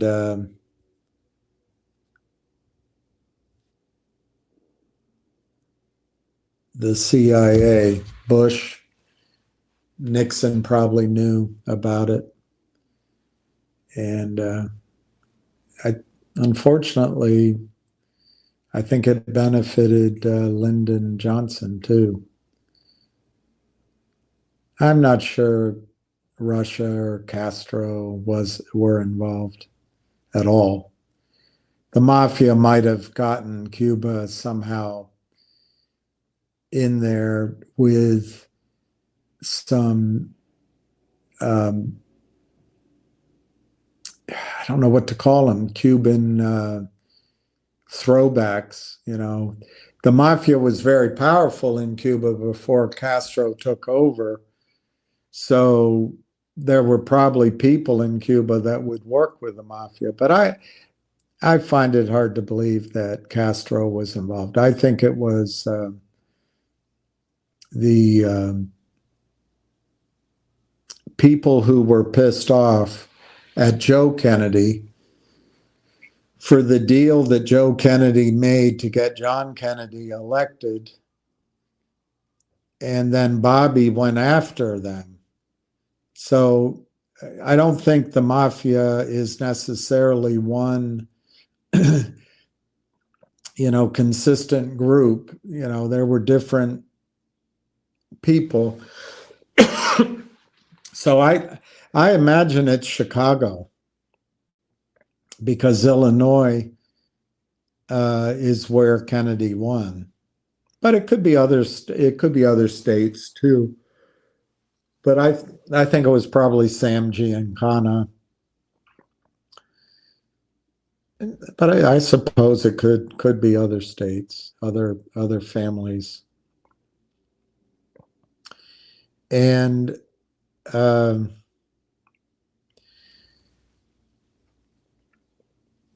I think it's possibly the CIA and the military, what we would now call the deep state.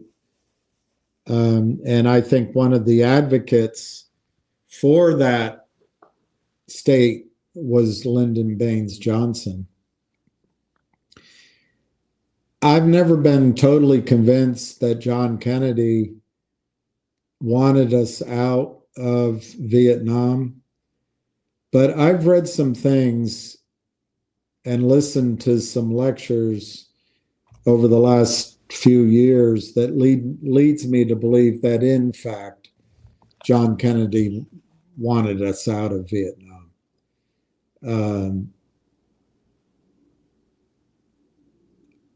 John Kennedy gave the speech, I think at the American University, if I remember correctly. We all live on the same small planet. We all breathe the same air. And we all want the best future for our children. Anyway, I think he also wanted to reduce the arms race. Well, you still had people like that guy. God, I can't remember his name right now, but he was a general during World War II when he advanced, and he's the guy they made fun of in that movie with Peter Sellers. But he wanted to nuke China. He wanted to nuke North Korea. And he wanted to nuke Cuba. And he was still very much in power. I can almost remember his name, but my brain's not working. If you said it, I'd know. So I think they wanted Kennedy gone. And then there's a school of thought that Kennedy was a threat to the Fed and was a threat to bringing money creation back to the Treasury. And I've read and listened to a lot of the thoughts on that.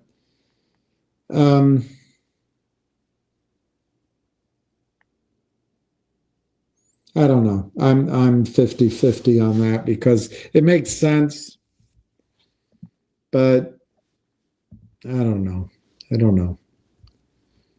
And then I think people of my generation make Kennedy greater than he was. He was a man who I think behaved quite inappropriately with young women in the White House, and it's hard for me to say that, but that's not good. And he may have been compromised as well. So maybe they didn't need to kill him because he was compromised. But I think the records have totally been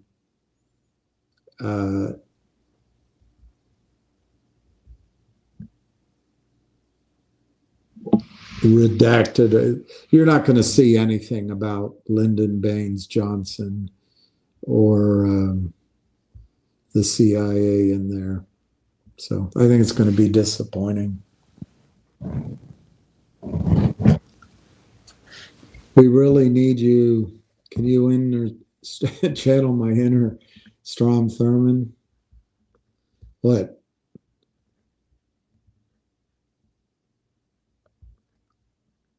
Sleep with my legislative aides until I'm 90 years old and be a completely disgusting guy?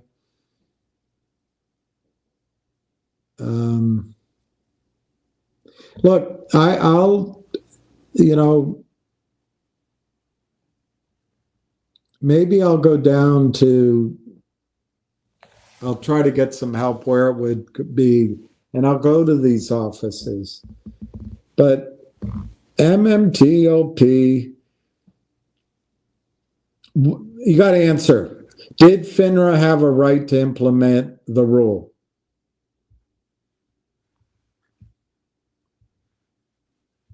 I think they did.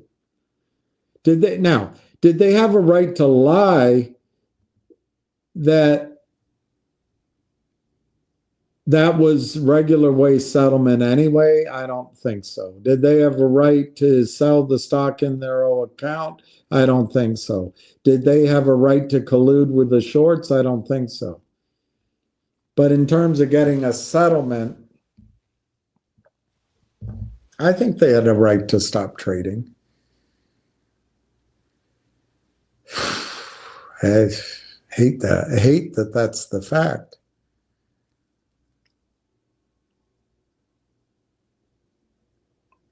What's the harm? Well, it could have been a short squeeze. Okay. Coulda, woulda, shoulda. What would each of us individually gotten on a short squeeze? What would our average have been? It's just way too much speculation. So the only thing to compare it to would be how valuable NextBridge was, and they've destroyed NextBridge. I don't know. There's too many imponderables. Middle Passage was what forced the enslaving. No, it was called not impression.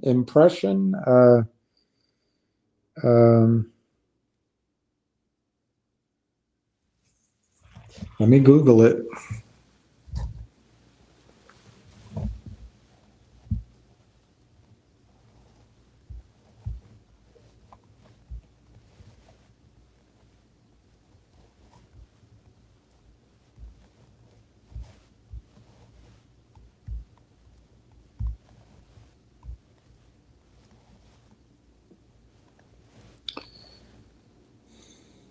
Impressment. It was impressment. The forced seizure of seamen by the Royal Navy. Impressment. Hey, John Doe, the JFK is tomorrow at noon. I can't wait. All religions originated from one source. That's a good point. God.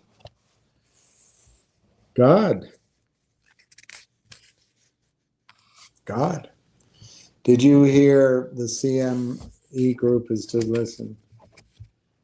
Gold and silver in a time like this. Why would they do this?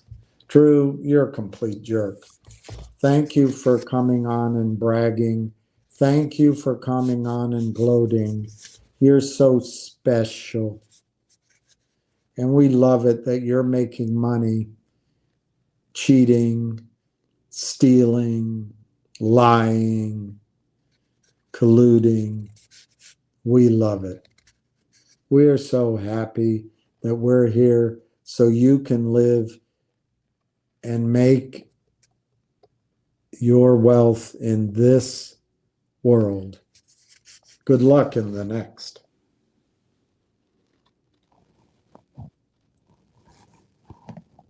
Oh, you're on my side of the fence. Baloney.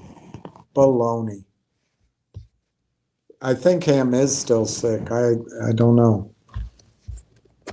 Why do I sound down in the dumps?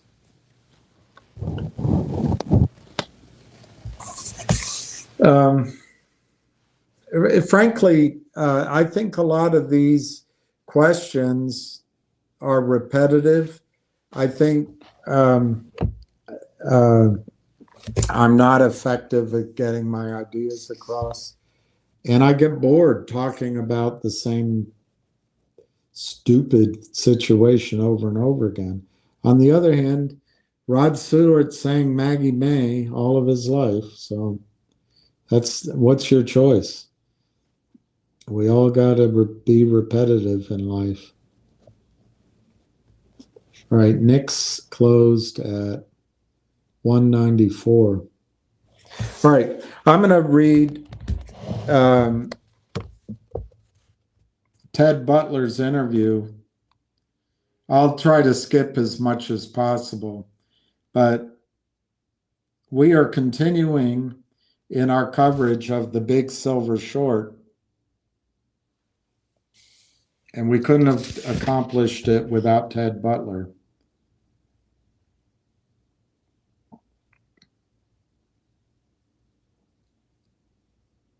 This is one of the most amazing financial stories I've ever come across in my career. And certainly your coverage of it has, geez, there are points at which I wondered whether it was time to do something else in life. But just continuing to read what you have uncovered and tracked is truly stunning. So it's great to have you here. Just to give folks some background, and assuming there might be some who are hearing this for the first time, Ted, can you start off by letting people know how you first got into the silver market? And what was it that led you to realize something might not be quite right? So Ted answers, Ted Butler. Well, I had, and here's the book, The Big Silver Short, by Chris Marcus. Well, I had a background as a commodity broker. I started out at Merrill Lynch back in 1971 or 72, and I switched over to Drexel Burnham maybe 5 years after I joined Merrill as a commodity broker. Around 1985, with about 15 years of experience under my belt, a client approached me and asked if I could help him figure out how it could be that silver would have been depressed in price. This is after the Hunt brothers, when we had been up to 50 and back down to $5.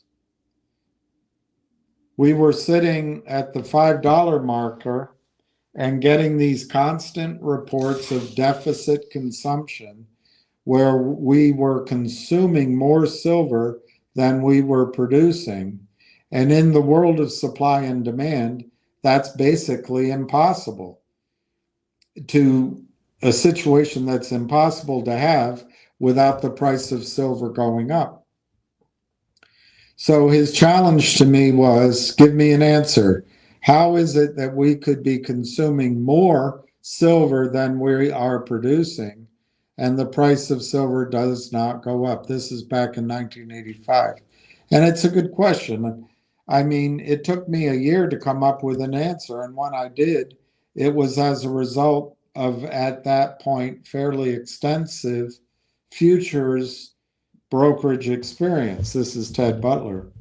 I looked at the market in a different way one day, and I saw that the total open interest, the combined long and short position in the COMEX silver market, was completely out of line with every other market, meaning it was so much larger. And basically, after a while, it dawned on me. It was this excessive paper market. Read that for our own stocks, counterfeit shares. It was this excessive paper market, this participation, particularly on the short side, that was responsible for the depressed price of silver. It was a process of elimination, because while there were the same number of long contracts in existence as there were for the shorts, the added twist was the short side was concentrated in a very few hands. That's still true today. It's 24 guys. 24 guys. Whereas the long side was spread out everywhere and diverse. And remember, that means 24 people have the power of concentrated commission, fees, payoffs. The rest of us, we can't even get on a call together without being infiltrated or setting against each other.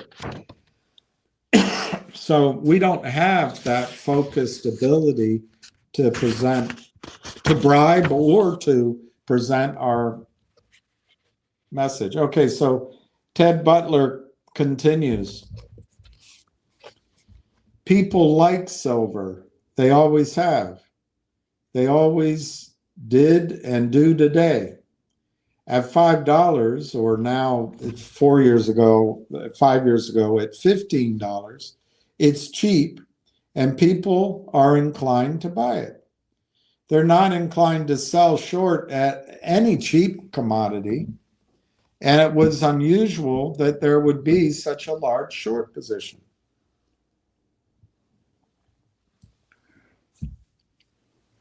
And what made it stand out is that only a few traders held the short positions. So there were a lot of little guys against just a few big guys, making it a lopsided market. That's still today. It's the same thing in finger motion shares, for example. That was the explanation at that time. And to this day, that's basically been the explanation for why silver is depressed in price.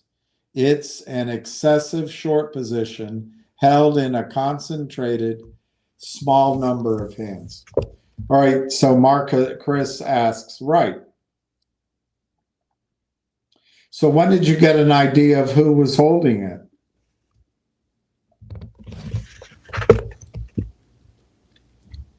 Ted says, Morgan came almost 25 years after I discovered the manipulation.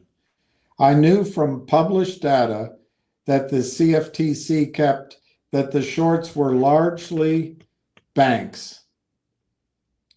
And while I don't know the name of the organizations, I discovered something that nobody was talking about. And the first thing I did was to go to the regulators. Sound like us? The CFTC and the CME, and even the Chicago Board of Trade,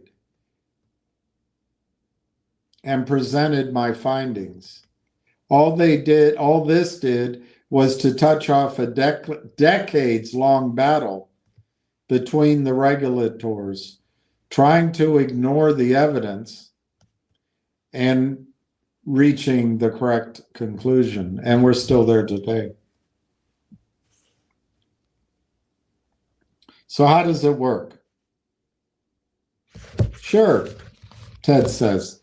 It's basically, and a lot of people are picking up on this, it's basically a paper game. People are buying those future contracts and selling them because there's tremendous amounts of leverage. You can put up very small amounts of money, and the game has gotten so big that it's the paper market that controls the physical market. And this is what Drew Sevilla does, shorting stocks. Same thing. And the game has gotten so big that it's the paper market that controls the physical market. And you might ask, how can that be? Well, the way it can be is that if you look at anybody in the real world of silver, say the miners, the miners who produce silver, they're basically price takers. It's just like our CEOs. They have to take the price that Drew and his cohorts offer them, Drew Savala. So they're price takers. They'll take whatever the price is that day that they're offered for their product. They're not involved in the setting of the price. It's the same with CEOs. Where you are getting the setting of prices on the paper market, the COMEX. And the miners look toward the price which is established on the paper market, on the COMEX, and they accept whatever that price is that day for whatever their hard-earned sweat has basically generated. It's the darndest thing in the world. I mean, it's crazy what I'm describing. It shouldn't be that of a handful, no more than 50 paper traders set the price of silver or set the price of anything. Drew Sevilla and his friends, they all meet at the I don't know where they meet. I'm not going to say it, but they all meet and you know, these are 6 guys, 7 guys, and they set the price. But if you're interested in dealing in reality, and reality is that is what happens. The paper market is what everybody in the physical market looks to determine price, and they just accept it. So it's crazy, but it's true. The Chinese are trying to change it. They just don't own enough gold yet, but they'll change it. And then eventually they could be where the financial markets go. And, you know, our corruption won't exist anymore. The guys that are trading silver are not the miners. They're not the users of silver. The guys that set the price are simply speculators. They are large managed money trading funds. They are banks speculating on their own behalf. And it's speculators on both sides of the paper market. There's no legitimate hedging going on whatsoever. If there's 1 or 2% of the silver market that's legitimately hedged, I'd be shocked. It's not that much. The large speculators come in and buy and sell like crazy in the paper market. And those producing the physical silver, the miners, just accept it. They'll take whatever price you give. It's the darndest thing. It's nuts. It's supposed to be against the law, but as Drew knows, no one, you can buy the regulators and you can hide your actions. And the people that are harmed are so diverse, they can't get collected enough with one voice. But Drew and his boss can get straight to Ann Wagner. But we have a regulator that won't even consider what I've said. And that's the same with us.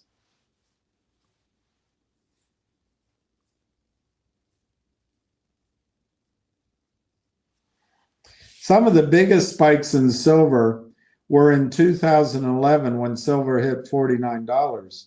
I remember hearing Sunday night when silver spiked downward that Osama bin Laden had been killed. And then we saw silver pummeled.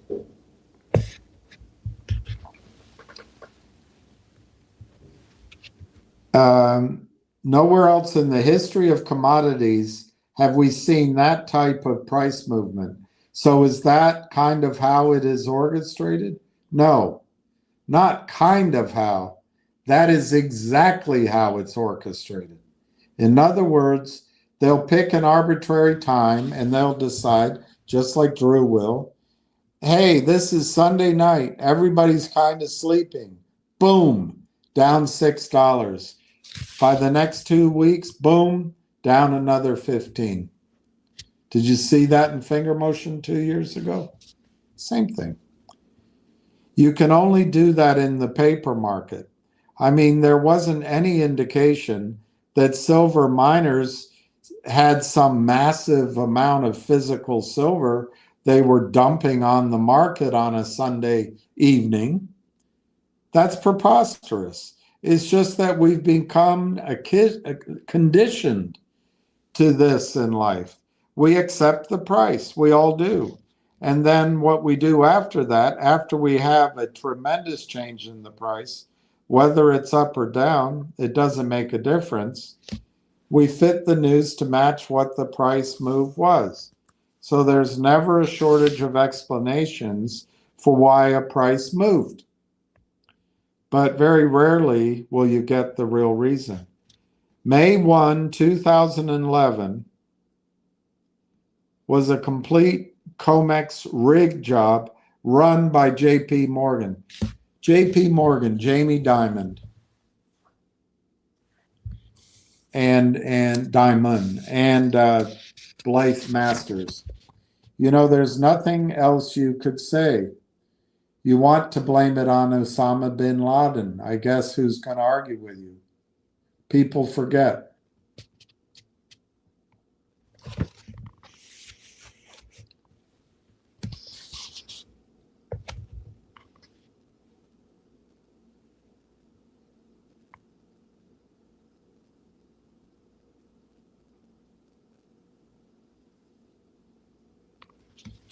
It's important to keep in mind that silver is a very unique commodity in that it's both an industrial commodity and it's an investment asset.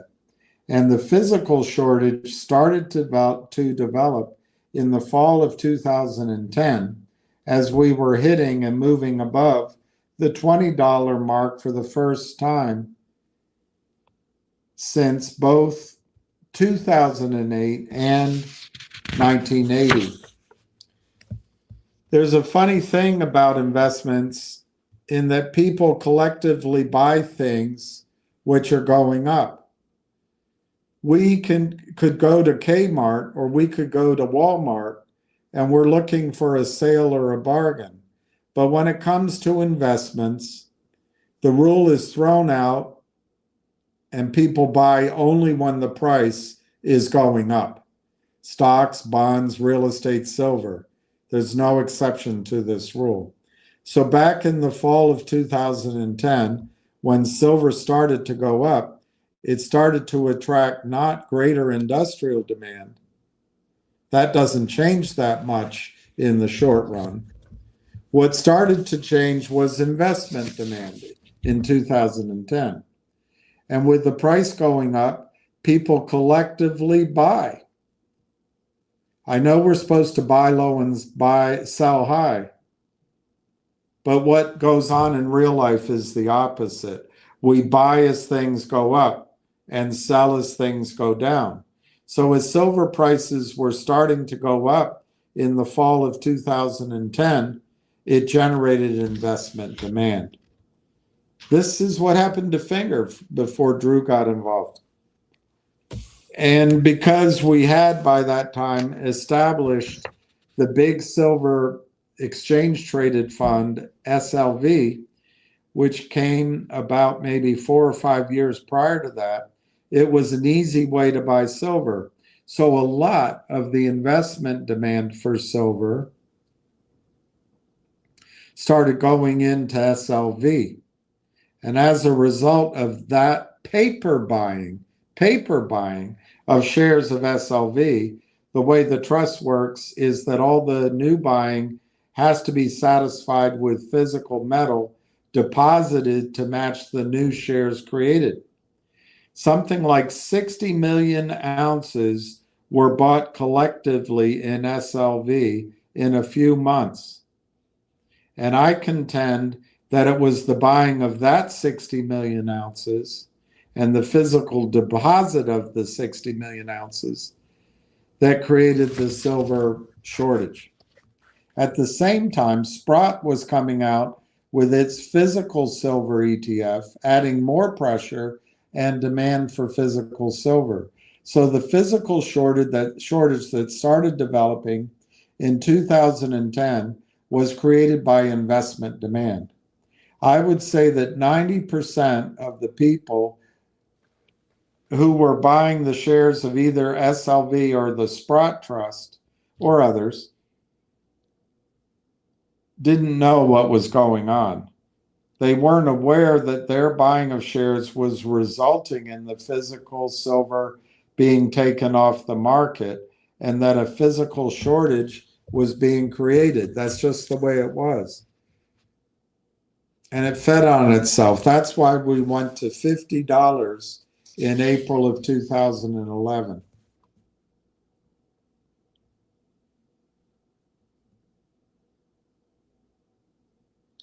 It moved that quickly, Chris said, without probably even 1% of the population actually owning any silver, which makes it stunning to think about what would happen when you got some real pressure on the market.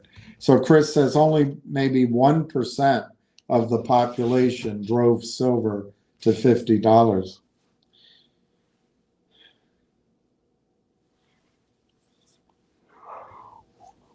That's an excellent point, Chris. Most people don't bring it up enough, which is there was no speculative bubble. There wasn't any massive buying in silver in 2011. It didn't last that long. It was over before we knew it. So by process of elimination, it couldn't have been some long, drawn-out typical bubble like we've seen. We may see it now. We may be seeing it in the stock market. But in silver, you don't get a bubble in 2 or 3 months or something like that. So all the people that said just because silver was going up in price, that the price alone indicated it was a bubble, were wrong. I don't think anything could be further from the truth. It just spiked because it was so darn depressed to start out with that just a little bit of money coming in was able to drive up the price of silver. But before it had gotten out of hand, boy, they stepped on it that Sunday and they nipped it in the bud. We have yet to see, maybe if you go back to the Hunt brothers, but we have yet to see a complete unfolding of a true bull market and a bubble in silver. And when we do, oh boy, it's going to be one for the record books.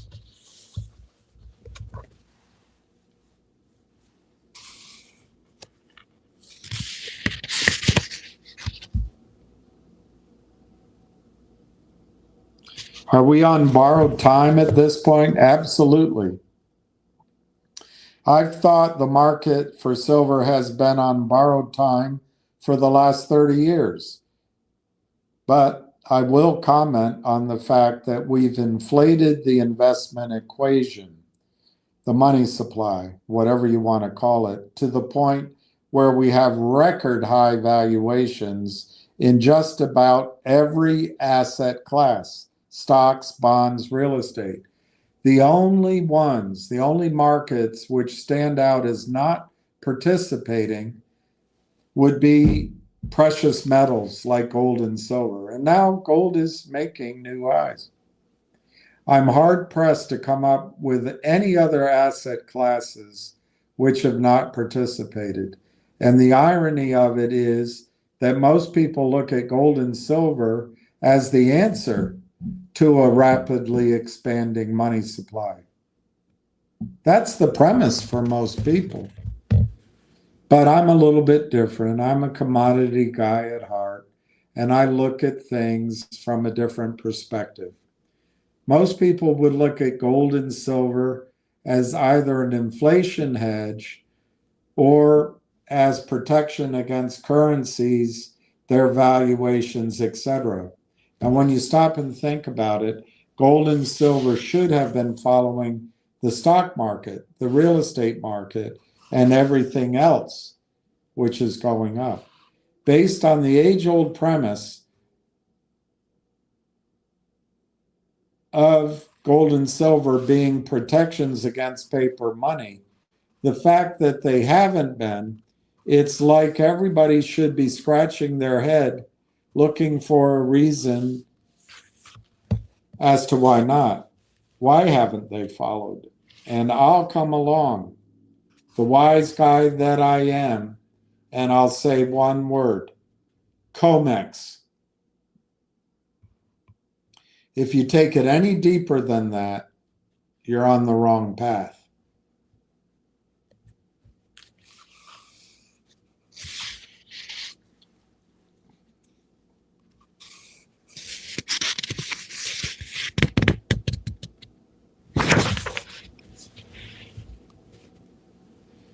Four or 5 years ago, I saw one estimate, this is Chris, I saw one estimate that the world stock market capitalization, the world, is around 76 trillion. The stock market, that leaves out the bond markets. versus an extremely small silver market. When they print more money, if they go that route,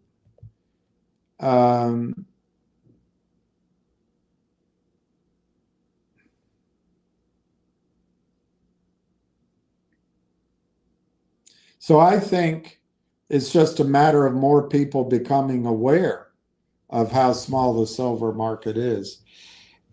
Ted says, I think that we have already touched on the core of it, and that's because the price hasn't moved. 99.9% are you out of your mind of the people in the future who will come to buy silver and gold will buy it because the price is going up. This is why I just am telling you, please buy your silver now before the price goes up. People have enough things to do in their life with their families, making a living and trying to get through life, that they don't have time to sit and analyze every investment decision they're going to make. And that's why they're kind of flippant. We all are. But in this particular case, when it starts to move silver, increasing numbers of people will buy silver for the reason that this price of silver is going up. Hopefully people will take time to study something and try to take advantage of the bargain price. They're kind of doing that now. The best example, and this is what gets confusing to me, the best example is JP Morgan. They know this better than anyone else, and that's why they bought more gold and silver than anybody in the world. But the average guy is just going to buy it when the price is going up. And the simple thing is that the price hasn't been going up for 8 years, and people haven't bought it because the price isn't going up. But when the price does go up and everything else goes down, and silver's been around for thousands of years along with gold, it will go up. But the next time it goes up, if it goes up enough, there will be people buying it that don't give a darn about silver. They're not interested in the fundamentals. They're just interested in making a buck. People collectively buy things that go up in price. And that's what makes Drew a lot of money. It's been depressed for so long, and it's so cheap in price that when it starts to go up, it could attract a lot of people. Because people will look at a chart and all they'll see is that the thing is going up, and that'll be the reason they buy it.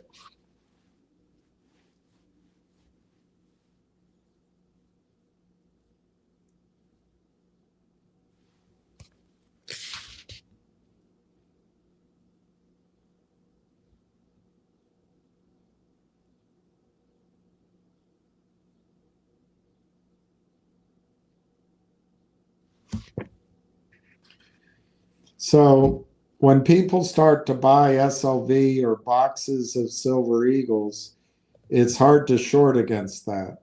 And that's when the price can become uncorked to the upside. Why hasn't somebody big come along and tried to take advantage of the depressed price and load up on silver? Well, it's a good question. I've been asking myself that question for 30 years, and now I'm dead. Rest in peace. But along the way, there have been answers. The Hunt brothers saw it and tried to do it.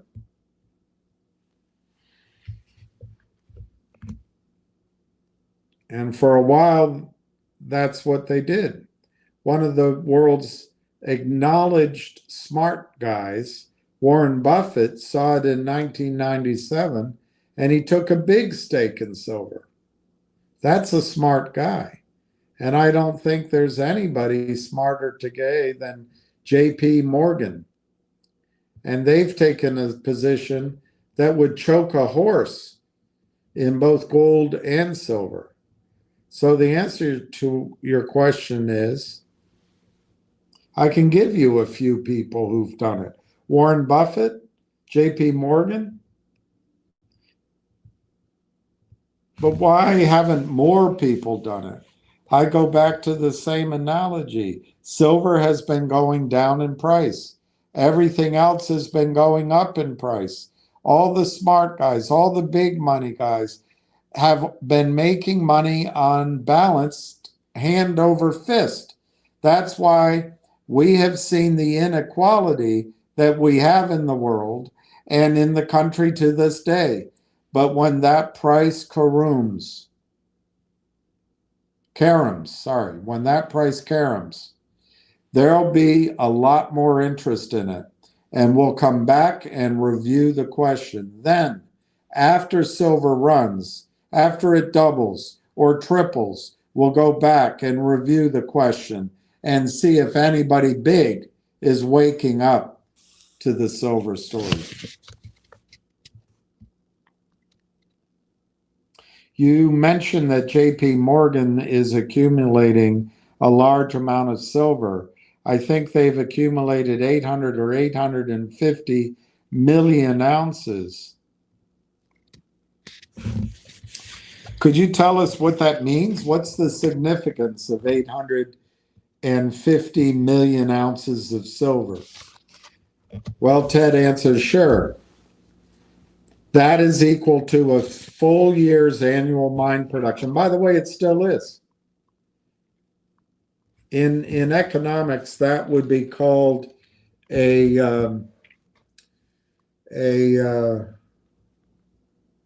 a word for it, but it's not flexible. That would be an inelasticity. The annual production of silver is inelastic. There, I just saved you having to get an economics degree. It's all crap. Anyway, it's equal to 800 to 850 million ounces of silver is equal to a full year's annual mine production of silver. JP Morgan did not build that position by picking up the phone and saying, find me 850 million ounces of silver. It took them 8 years. And this is 5 years ago. It took them 8 years to accumulate 850 million ounces of silver, about 100 million ounces a year. And they didn't do it out in the open, as you might expect. Because if they did buy it in the open, you wouldn't be asking this question. I wouldn't need to explain. They did it in the shadows. They accumulated this thing very quietly using 4 different means. Let's see if it makes sense that these methodologies are the ones Drew and his cohorts use in the counterfeiting a stock game. Let's see. 1, they took delivery.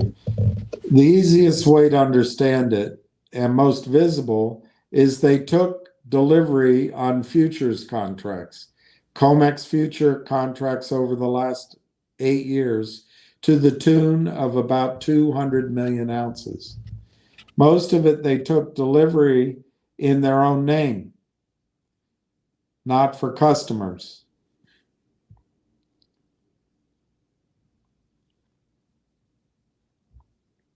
They started doing it in April of 2011 when silver was at $50. That was the top of the market for the next 8 years.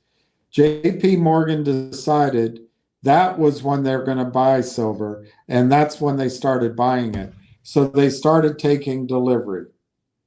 They opened their own COMEX warehouse for the first time in years. They never had one before that.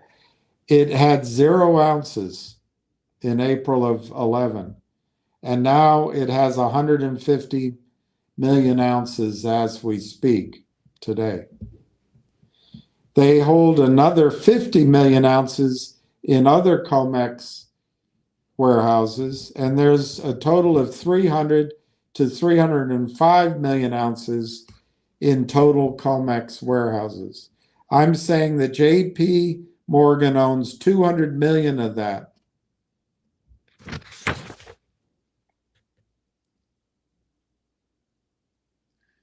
The other way they did it, accumulate 850 million ounces, they bought as much as or more than 150 million ounces of silver eagles from the mint directly during the years of 2011 through 2016. They bought Canadian maple leafs. They took these coins on a monthly basis, melted them down into 1,000-ounce bars, and they hold that in undisclosed warehouses. And that's another 150 million. So we're up to about 350 million ounces. At the same time, in April 2011, something very unusual happened in the COMEX, with the COMEX silver warehouses, that has never happened in any other commodity to this day. And that is a tremendous amount of physical silver started to move physically in and out of the COMEX warehouses, from one warehouse to the next. Sounds like the criminals moving LLCs, but different silver. There was silver coming from outside into certain warehouses. There's about 6 to 9 different warehouses. And at the same time, different silver was going out of other warehouses. We've never had this physical inventory movement in copper or gold or zinc or oil or anything, just COMEX silver. The movement totaled about 5 million ounces on average a week, almost 1 million ounces a workday, or 250 million ounces a year over 8 years. That's a total movement of 2 billion ounces of silver. I claim that JP Morgan skimmed off, and that's the reason it started April 2011, about 10 to 15% of that total physical movement. They picked up another 250 million ounces of silver in addition to what they were holding in their COMEX warehouses in other warehouses. With that 250 million, I think we're up to 600 million so far. The last thing they did to pick up the balance, to pick up the additional 250 million ounces of silver to bring them to 850 million, was, as you know, they are, and they were, the custodian for the big silver ETF, SLV. They were there before they took over Bear Stearns back in 2006. Whenever the SLV started, most people don't know that JP Morgan has long been one of the biggest dealers in physical silver and gold, but long before all this manipulation. I'm talking about going back many, many decades, particularly in London. Anyway, as the custodian for SLV, that means that they're in charge of making sure things, my eyesight, I'm sorry. They're in charge of making sure the right amount of silver is there to match the shares outstanding in the trust. And what that gave them was a catbird seat where they can convert shares of SLV into the metal, into physical 1,000-ounce silver bars, and quietly remove it from the trust. There has to be the same number of shares outstanding as the silver that's in the trust. Boy, he believes that. Anyway, if they were able to go out and buy all the shares of SLV, a problem they would face is that at 5% or higher, they would have to report their ownership to the SEC. Like any stock, you just can't buy as much of a stock you want without public reporting. So in order to evade the SEC reporting requirements, they would turn their SLV shares into metal, which they did themselves since they were the custodian. That would lower their share ownership below any potential reporting requirement, and at the same time, give them the physical metal on which there is no reporting requirement whatsoever. They can own as much of any physical commodity as they want, and they don't have to report jack to anybody. So it took them 8 years, and they picked up another 250 million ounces. So they picked up physical silver from the SLV. Although the SLV is still legitimate, that 300 million ounces that was there is still there, maybe. But the 250 million ounces that I say that JP Morgan took out of there on a constant replenishing basis is somewhere else. So there you have the 850 million ounces.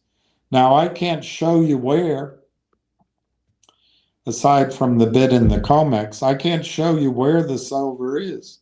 What I can tell you is that these four means of accumulation, the warehouse stocks from taking delivery on COMEX futures contracts, the turnover movement, the buying of silver eagles and maple leafs, and the conversion from SLV all started in April of 2011. The coins have stopped. They've stopped buying the coins because that was too obvious, but they're still doing the other stuff. And I can't tell you where all the stuff is because they have no reason to disclose it. That would be against their best interest. However, if somebody disputes what I'm saying, they have to come up with an answer. Why did all four different means of acquisition all start in April of 2011? Why did they all start the same day? I don't think you can come up with an answer other than the one I've come up with, which is that JP Morgan decided we're going to buy silver.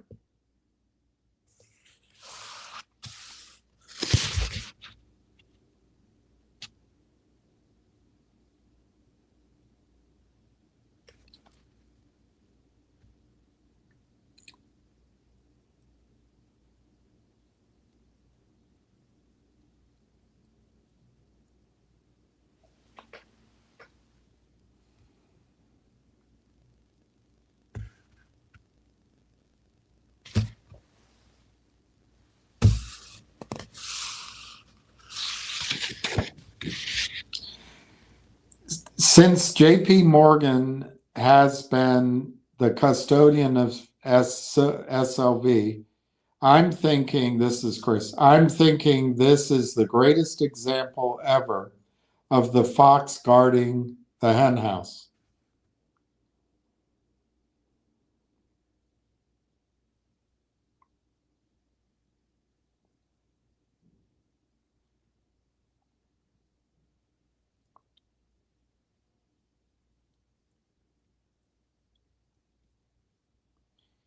We're still talking about an amount well in excess of what Warren Buffett or the Hunt brothers owned at the peak.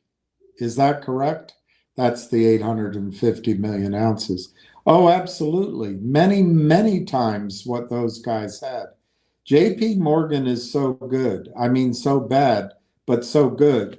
Whereas the Hunt brothers intentionally drove the price higher, which we can understand. And in retrospect, even though Warren Buffett was much more skillful at accumulating the silver he bought, he still caused some price rise. It basically doubled from where he started buying. But these sons of a guns at JP Morgan, they started buying silver at $30, and they've been buying it on a declining price, on a reducing price over the last 8 years. This was an interview in 2019. You say to yourself, how the heck can they do it? How can you buy anywhere near the amount of physical silver that I think they have and do it on declining prices? There is an answer. It's not legitimate what they're doing, but it is the answer. It is that at the same time JP Morgan is buying all this physical silver, they're shorting the shinola out of the paper market. At selective times, as prices are rising, they're working against those technical funds, the managed money traders. By the way, this is what China could be doing in the gold market too, so that they're both the largest paper short seller and the largest physical buyer. I don't know how you could do anything more corrupt than that. And Jamie Dimon, what a great guy. That is the most blatant manipulation in the world. And yet the regulators don't want to see it. They don't want to wake up. How can you be the biggest short and the biggest buyer at the same time and not raise any alarm with the regulators? I guess that's a question for another day.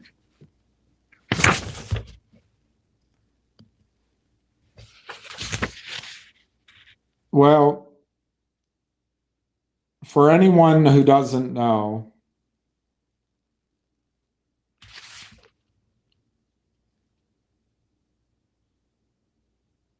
Jamie Morgan is on the board of directors of the CFTC. I don't know. It's not clear. I'm not positive. The COMEX as well. The COMEX as well.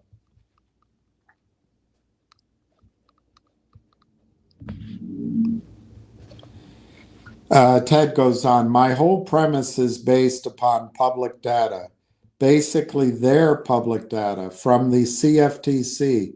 I don't make this stuff up about the COMEX. You can't do it.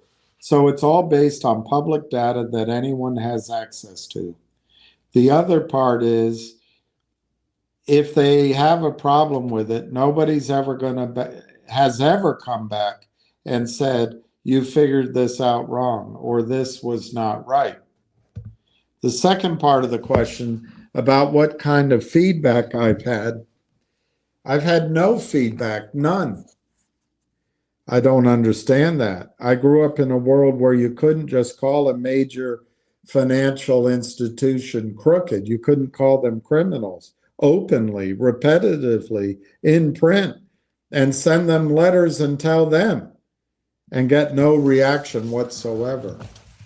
I always thought if you accused a big bank of JP Morgan of being crooked and criminal, specific to silver and gold, that you would get reamed. You would find yourself in a world of hurt.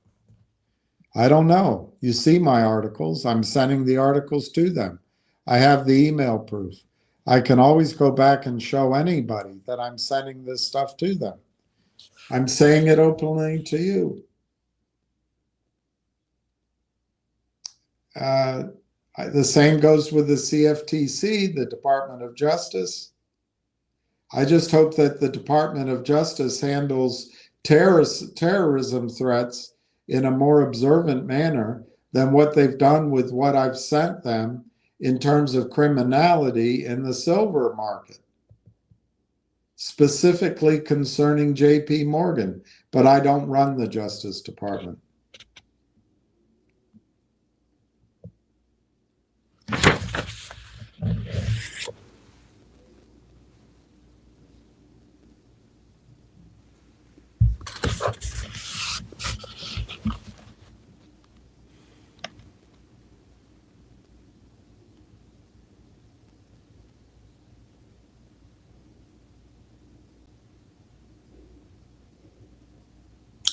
The questions about the failure of Bear Stearns and the silver position.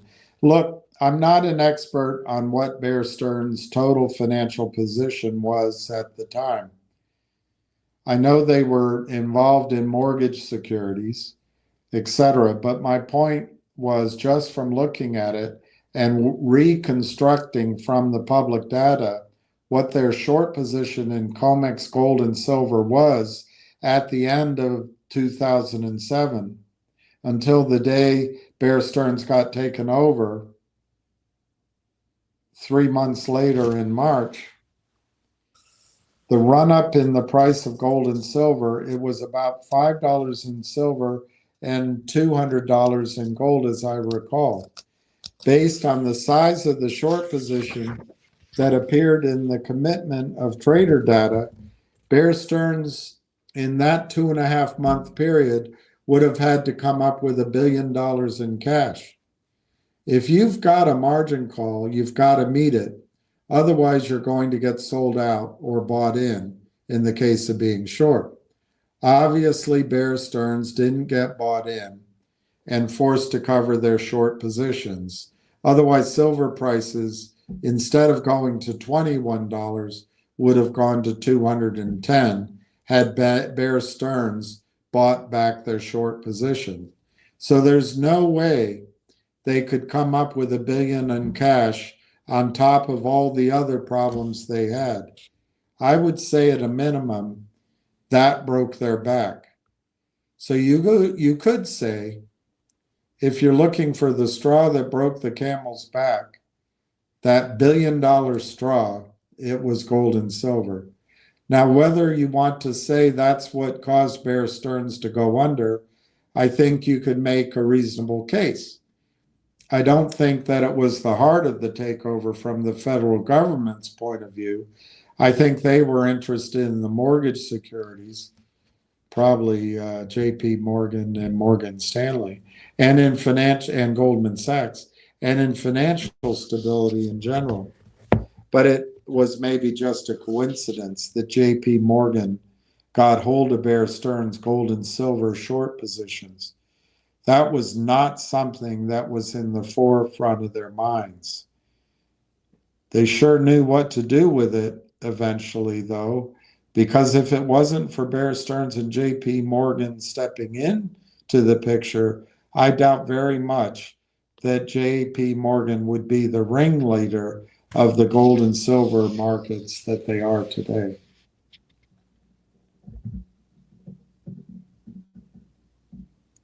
If you had a freely trading silver market, what do you think silver would be worth? Or what price would silver hit where you would say, I think I'll sell at this level? And Ted Butler answers, there are two answers. One, what is the fair equivalent price for silver today if it had not been manipulated for all these years? And I would say perhaps some small multiple of where we are now. I don't know, somewhere between 50 and 100. This was written this was 2019. If there never was such a thing as silver being manipulated, I think that might be a fair number. But the other part of your question is, where do we go in a genuine melt-up or blow-off? A price to which we go, which we know we're going to fall back from at the end of a much higher price than we are today. So a high price we go to, and then when it falls back, we'll still be at a higher price than we are today. That's a tough number, because then you're talking about human emotions. You're talking about short covering. You're talking about industrial users panicking. Then you can put almost any number on a guess to the upside. If you're being honest and saying this is a blow-off number, this is not a number I suspect is going to be maintained for a long period of time, then boy, that is a big number. In the hundreds, I'll leave it at that. I don't think we'll need 200 or 300 silver to balance any equation on a long-term basis. But as far as where it could go when all these things hit at the same time, the sky's the limit. So I guess he's saying it could go to the moon and then settle at 200 or 300. And that's the interview. That's the interview. Hey, Donna.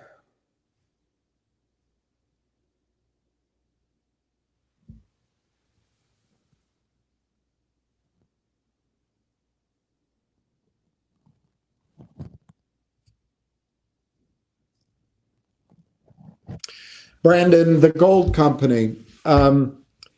We, about 12 years ago, a gentleman who had founded a very successful gold company in California took it from inception to sale and made a lot of money for his investors, and by the way, made himself very rich 40 years ago or so.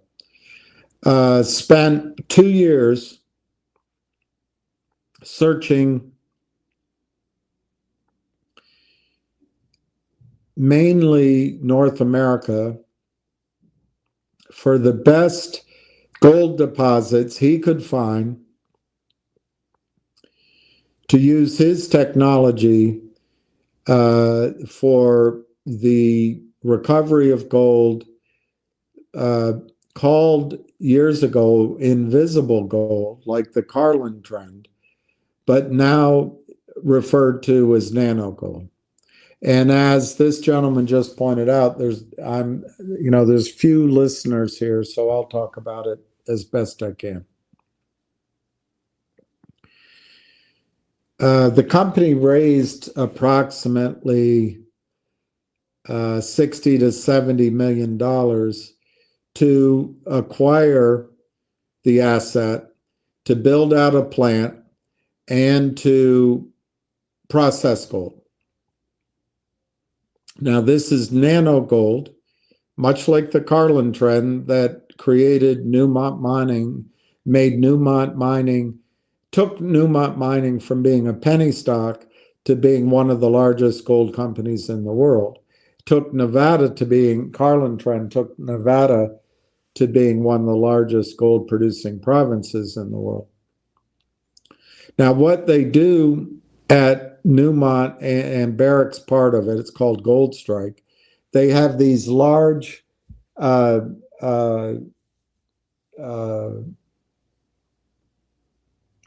cookers. They're the size of a submarine, and they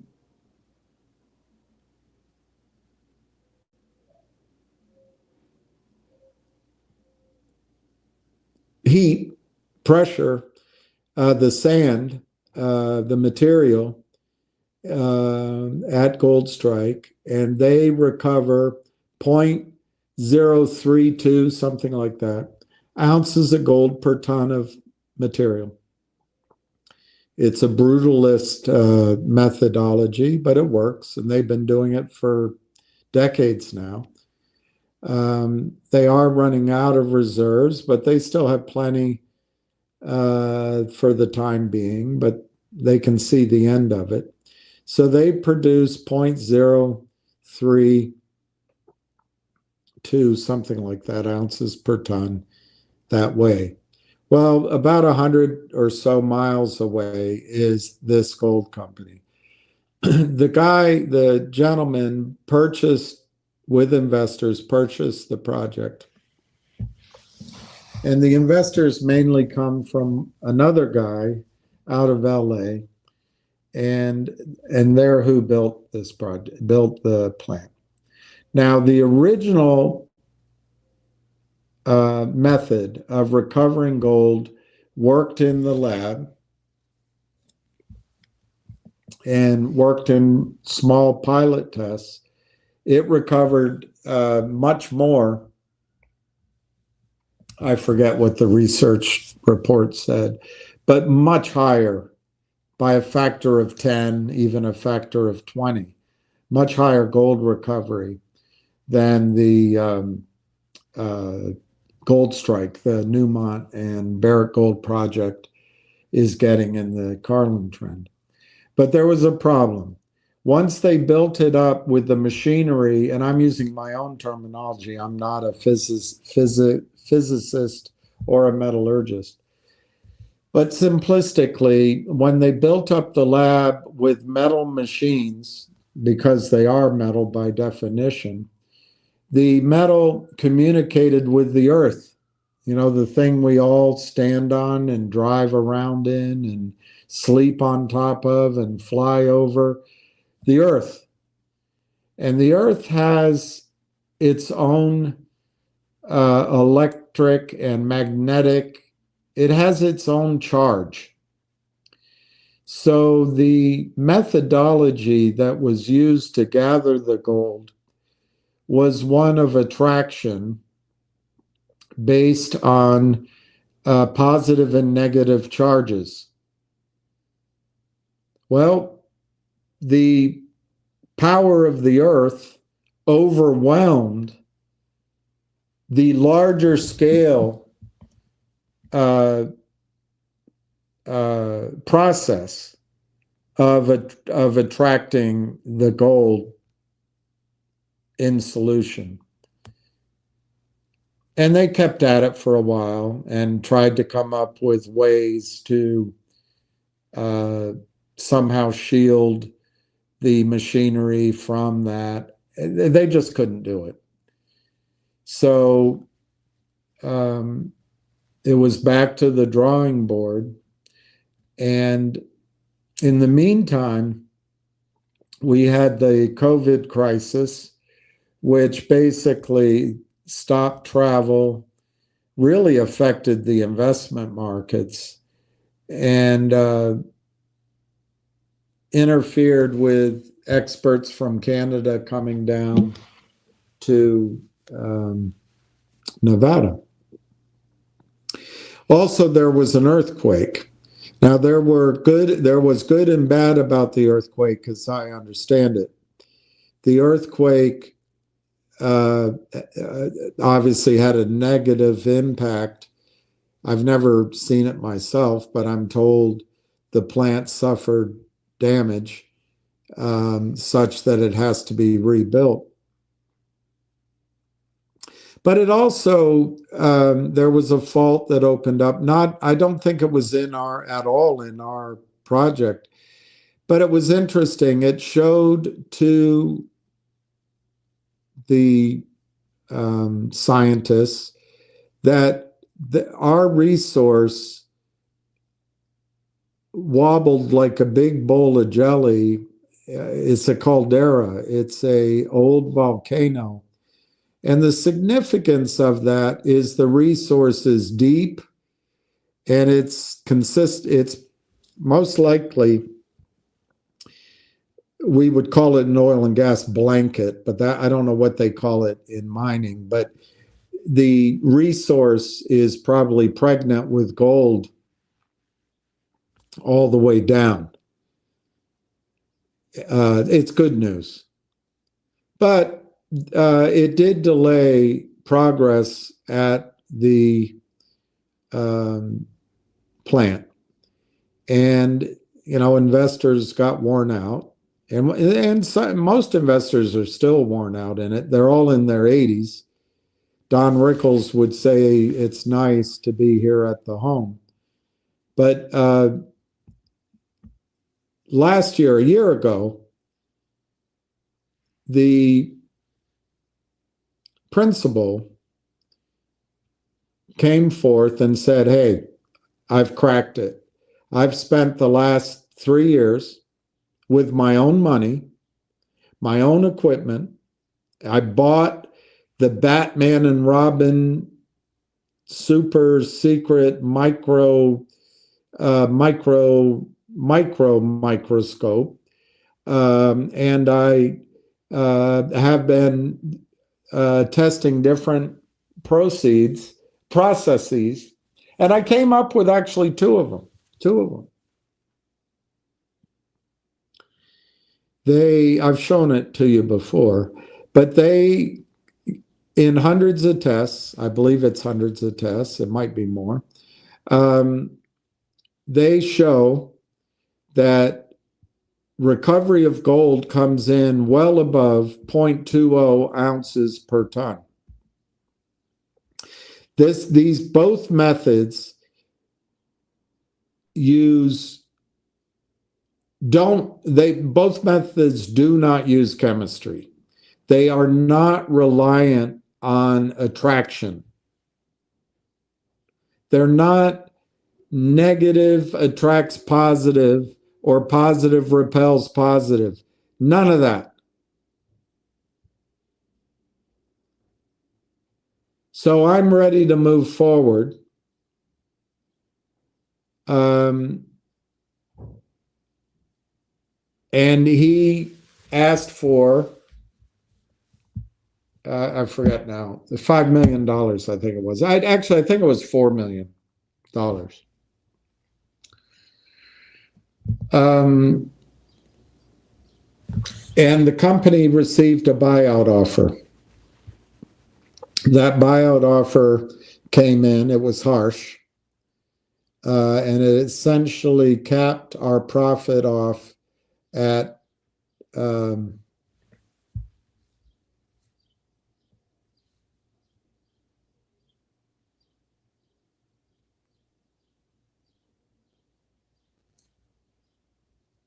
to my memory, it capped our profit off at $2 a share. Over time, $2 a share.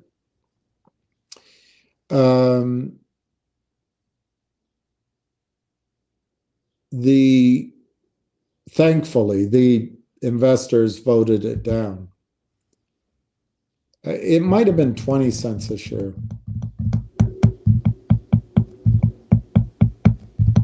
I think that's what it was.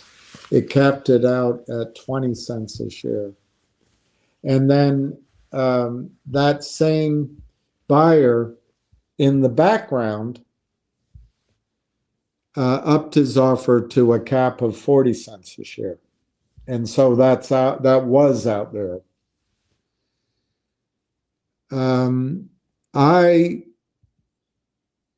saw an opportunity and I talked to the company. I said, look, I think there'd be enough interest that I could raise some money such that the company doesn't have to take this disastrous deal that most shareholders know. Well, let me say it differently. In writing, the cap deal was at 20 cents. The second, the new offer was verbal, and I'm sure all the major shareholders know about it, at 40 cents. And so I came to you, Brandon, and I told you the story, and I introduced you to the company, and the company sent you the documents and communicated with you, and then you sent the money to the company. We raised about $500,000 to my memory. And I negotiated, Brandon, a warrant for every share. I didn't talk about it, but I did do that. A 5-year warrant with a strike price at the same price.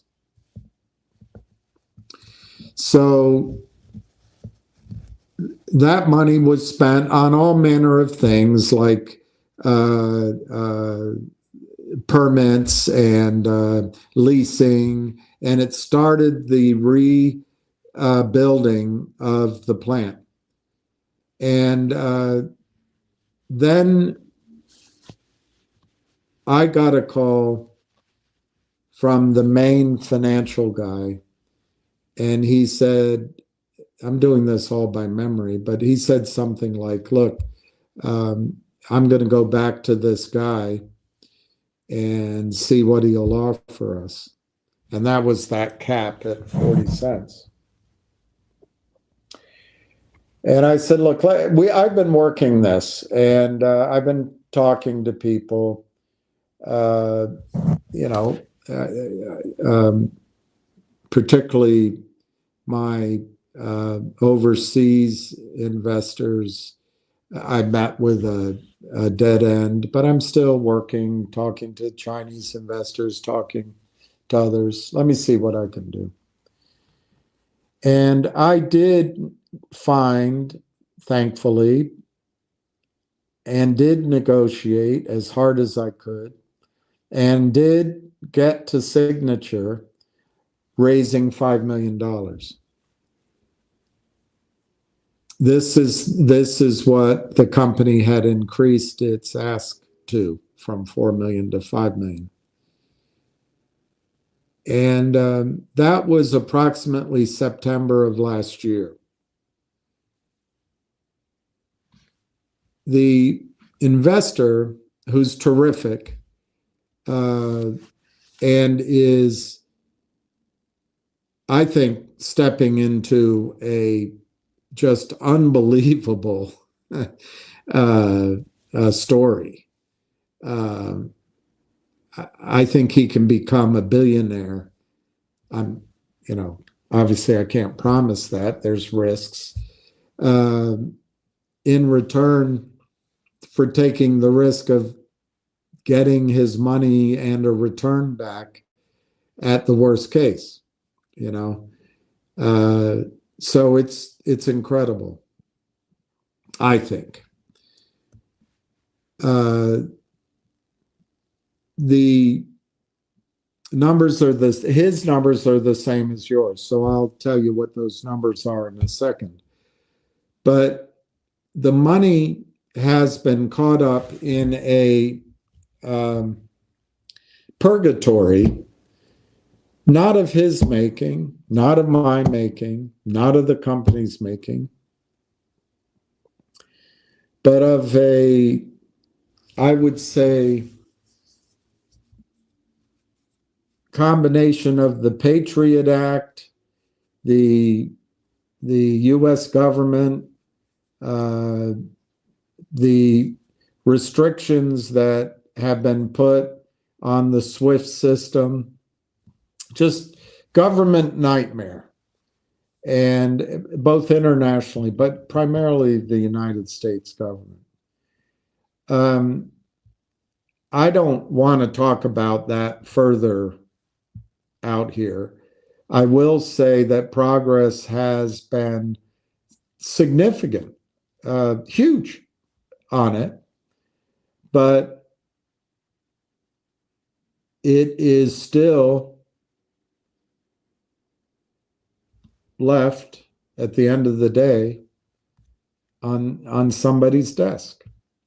You, probably being smarter than I am in the real world, will be able to tell me what motivates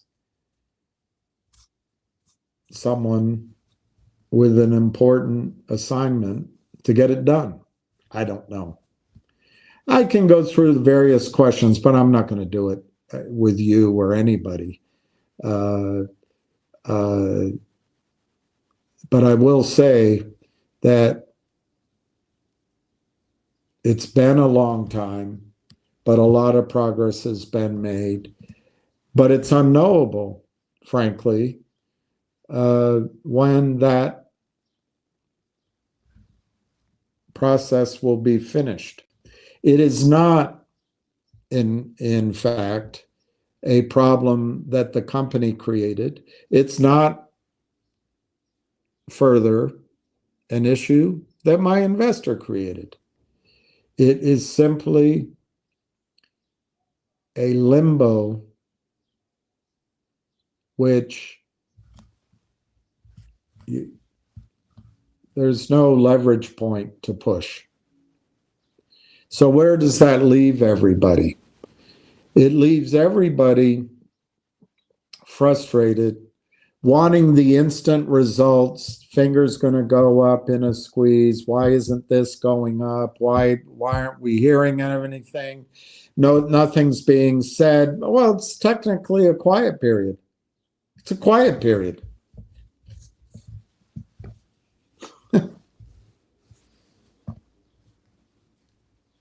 But you want to know, and you think the best format is here in the public, so here it'll be. And I told you we couldn't talk about it until the money came in. And I told you I didn't want to talk about it out with the shorts here, with all the ill will, but that's where you want to talk about it. I also told you that as soon as the money was received, I would have a call. But you don't trust that. You smell a rat, I guess. I don't know. Or you're just tired of waiting. Well, we're now a year later from when the company asked for the money. It was never reasonable they would get it right away. I think once they have the money, it's going to be 6 to 9 months to prove it. And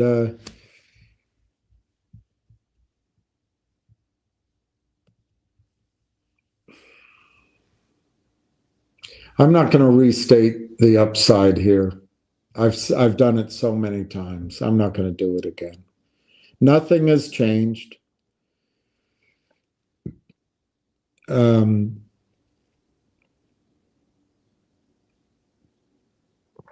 I know the story. I know the company very well.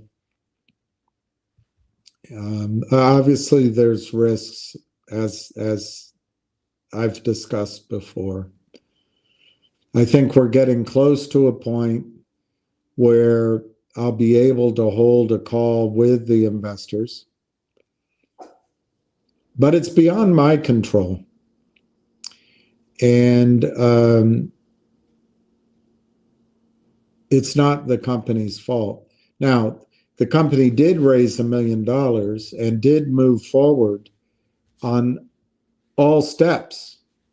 So we're not behind totally, but the pressure is intense. It's intense. And I don't have an answer when the bow will break and the progress will start. But you can keep asking and keep doing it in this forum. I'm sure it won't generate any negative pressure from the shorts, I'm sure. But I'm still, I'm worn out. But once we get going, it's going to be one of the most exciting things I've ever been involved in my life. So we'll see.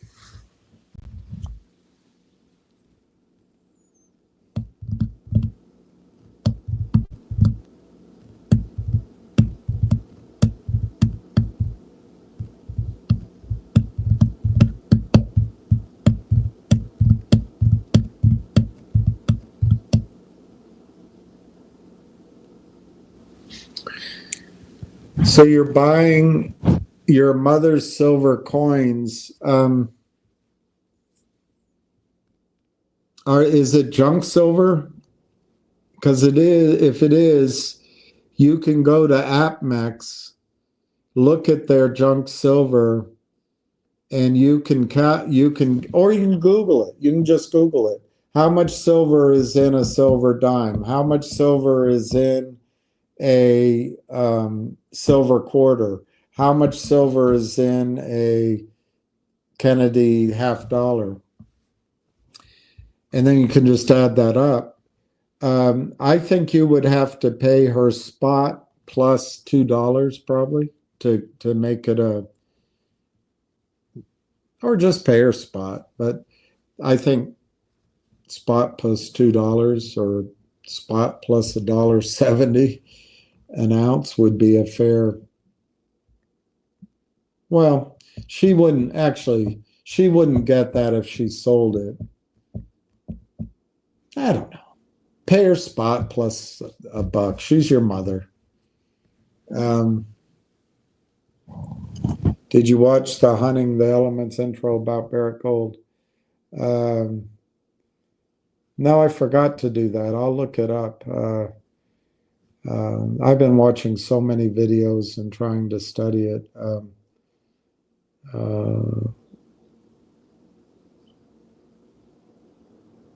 No, I didn't. I'll find it. I'll look it up. I know it's not your fault. I get, while I'm talking, I get torn with answering your question, and that I should just shut up because it's live. But as the gentleman pointed out before, I'm a corrupt shill, and my audience is down to 50 people. So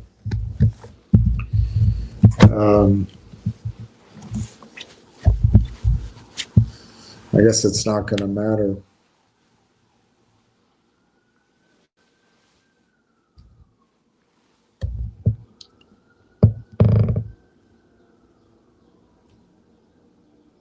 I don't know, guys. I got to do something differently. This just isn't working.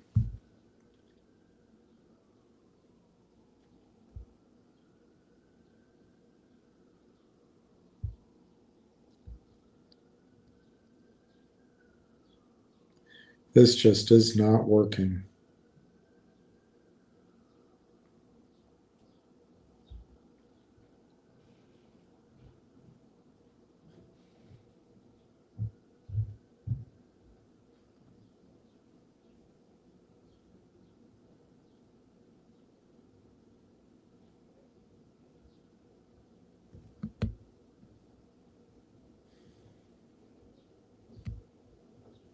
I'm just looking for any news to finish up with. Stocks are squeezing higher.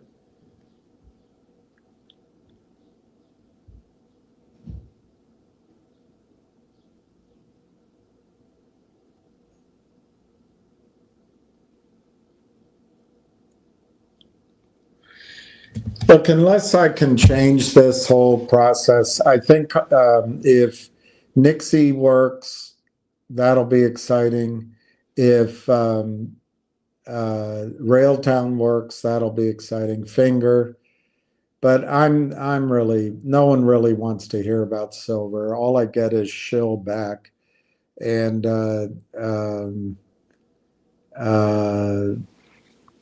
it's just, I don't know. I think you can get great information from listening to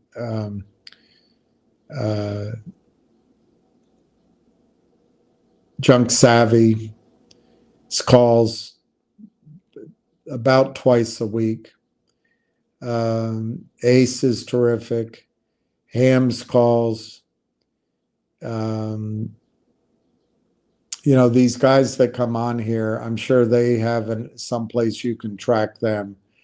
And I'm sure they care about you. But I'm getting, it wears me out. I'd rather be in a situation where I'm interviewing people and I put that out, or I have maybe a producer, and most of these questions I don't have to deal with, because I can't tell the difference between a shill and an honest person. I think I get it right, but it's just too, it's not worth it anymore. It really isn't. People want me to say that everything's going to be great and there's going to be a huge settlement and this wonderful thing's going to happen. Well, I can't always say that. I just can't always say that. It doesn't look that way. And then they come on and say I'm a shill and I'm a pump and dumper. Where's the pump? Where's the dump? They're the ones. But, and then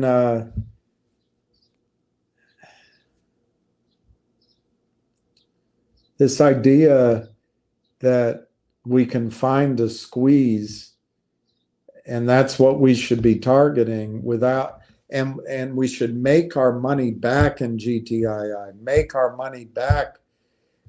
It's not professional.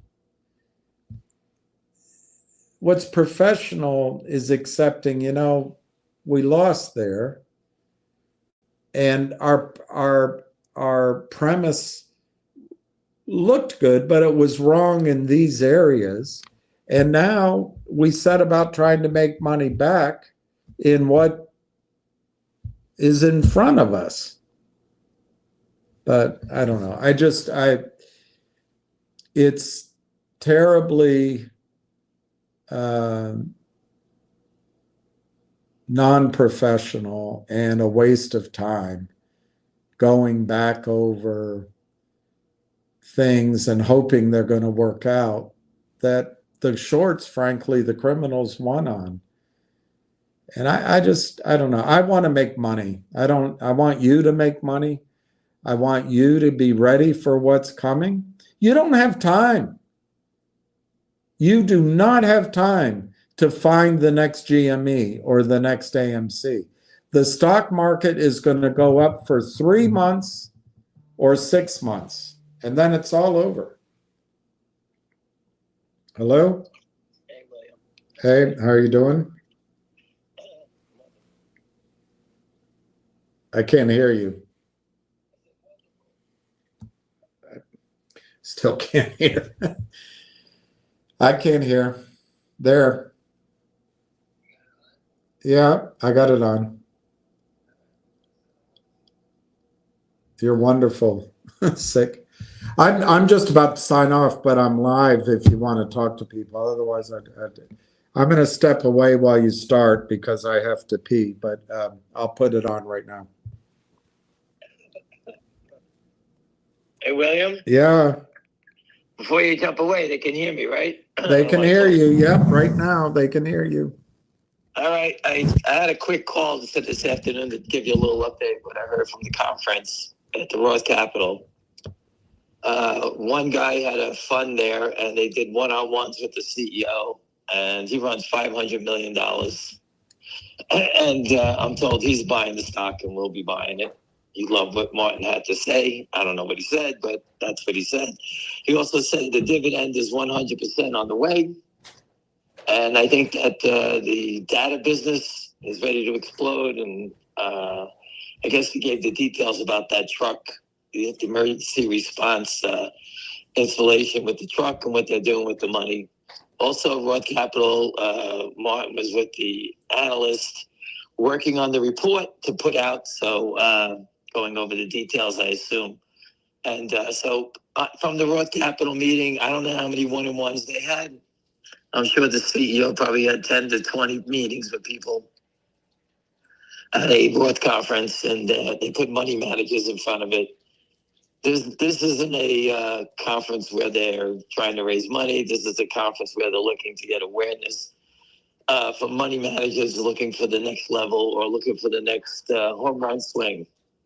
And that's what was going on there. So that's the Roth Capital Conference.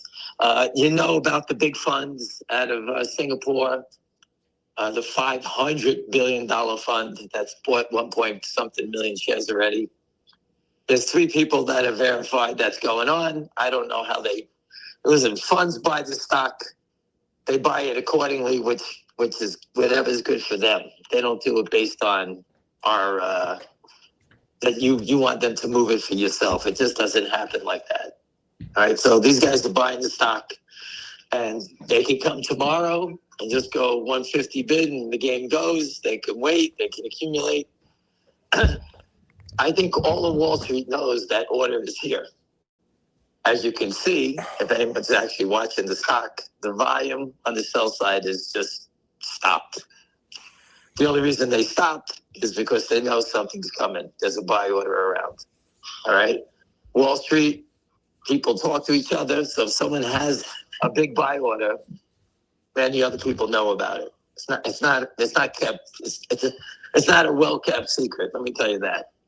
Because if you have, let's say a couple of million to buy in your hands, you call around looking for sellers, right? Because you know that if you go to buy, 2 or 3 million shares, the stock is going to move rather quickly. Right. So they first try to look for someone that wants to sell it.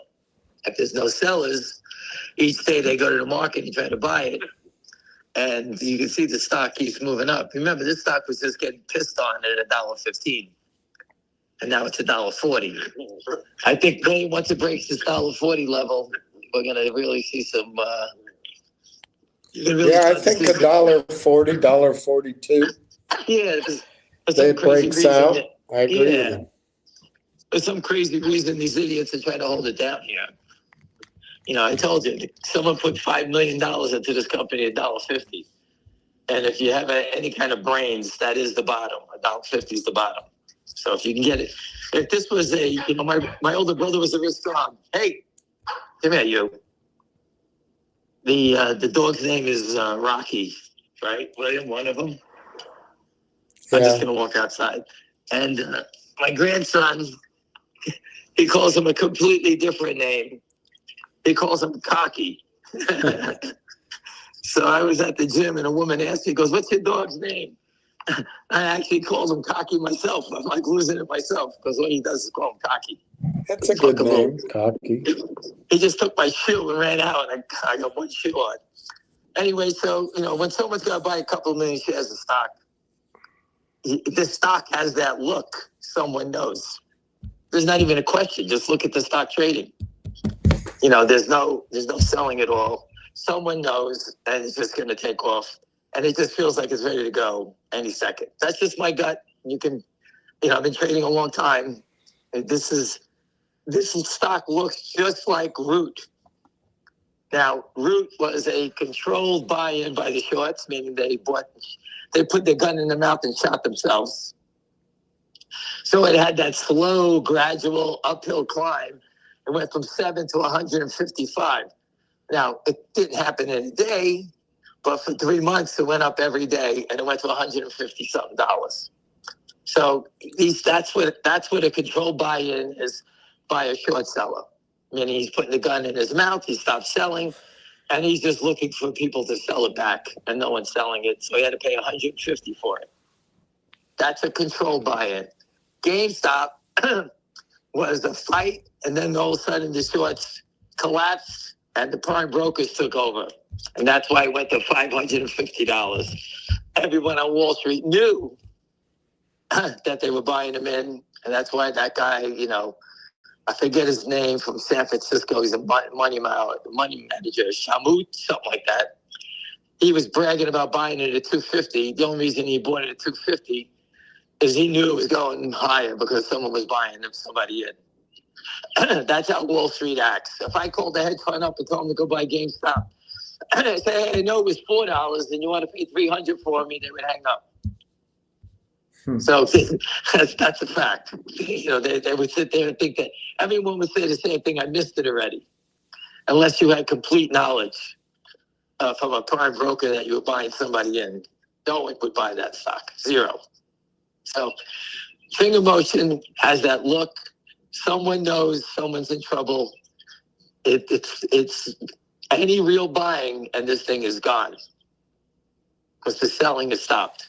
Once the selling stops and any buying comes in, from what I'm hearing from the conference, okay, my friend's client was there. What I'm hearing from him is ready to go. He's going to buy it. So when that happens, it's going to be lights out. That's what's going to happen. There's nothing else I could say about that. That's what it is. Is it in New York City? No, I think it was in California, whatever, somewhere in California. Oh. But they already had it. And, I told you, I had one friend that had a client there, runs $500 million. He had a one-on-one with Martin. You have to understand, this was a small company, and now they're getting into, and that's why they do deals with companies like Roth sometimes, is because they need to get exposure, to these big funds. And Martin's not just going to go knocking on doors and ringing bells. All right. So the funds come to these conferences used to be the real deal. Not anymore. I know.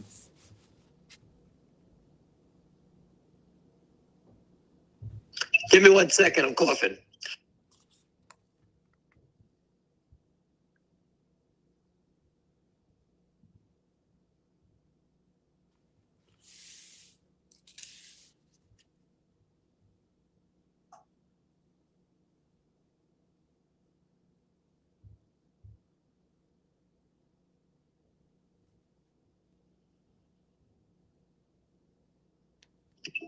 Hello. I'm Yeah. sorry, William. When I get coughing, it doesn't stop. You know, Mm-hmm. it just keeps triggering and triggering. I don't know how.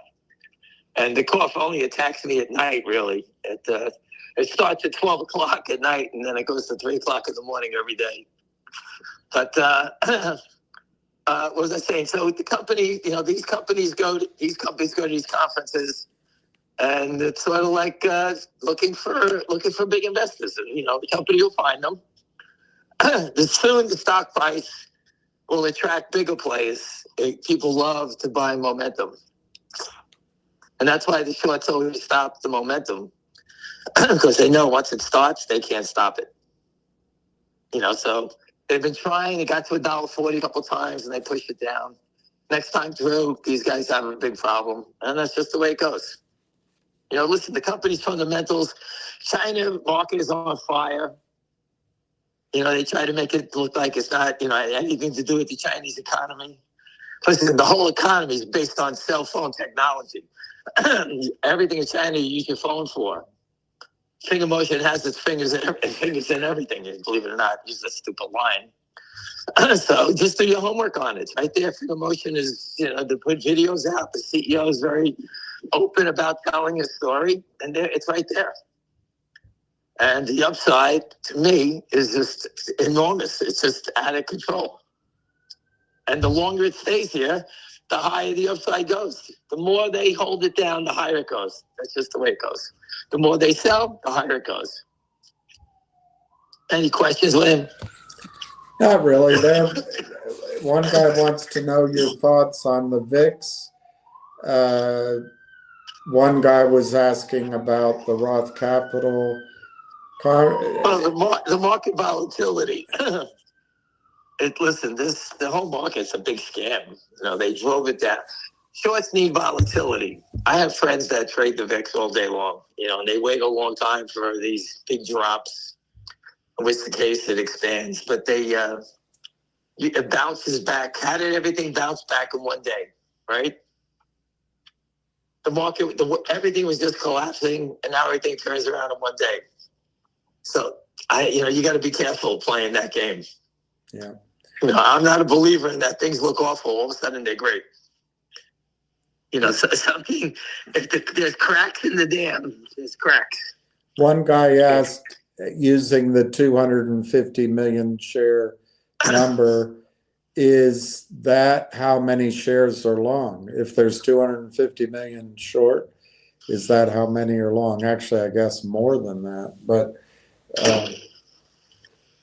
anyway, I answered it, but maybe you have an answer. The data is that I spoke to a guy who owns 4 million shares today, one person that no one even knows. I know groups of people, 1,000,000, 800,000, brokers, 2 million. I mean, the numbers are enormous. To get what the people in Asia own, we met a lot of those wealthy people in Asia at that dinner when they rang the bell. One doctor I know there probably owns 2 or 3 million shares. His family, it's enormous. I just posted, Kodak had some good news. It's up to 750. That stock has 1 billion shares short. I wish I couldn't find I put it up to Elise Stefanak, I believe her name is. Remember, we went to her office. Yeah. If they just forced settlement, the people of Rochester, New York, who have stock in Kodak, imagine being like Root, going from $7 to $150. Imagine you have 3,000 shares. All of a sudden, you got $500,000. You could buy your house. You could do this. You could do that.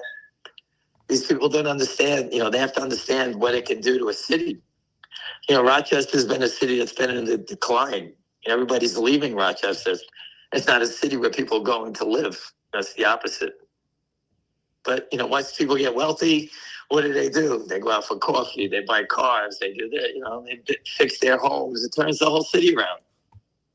And I don't understand why, I just think that the people in D.C., 90% of them have no idea what we're talking about. 10% do, but the 90% don't. And Elise Stefanak is a great woman. I watch her. She's young. She's smart. I think if she knew what the hell was going on and took the time, instead of fighting all these idiots and, the Democrats drag people in conversations that we shouldn't even have. These things are so stupid. But they waste our time, and this is what it is. Any other questions, William? I'm just trying to remember them all. People are buying Finger.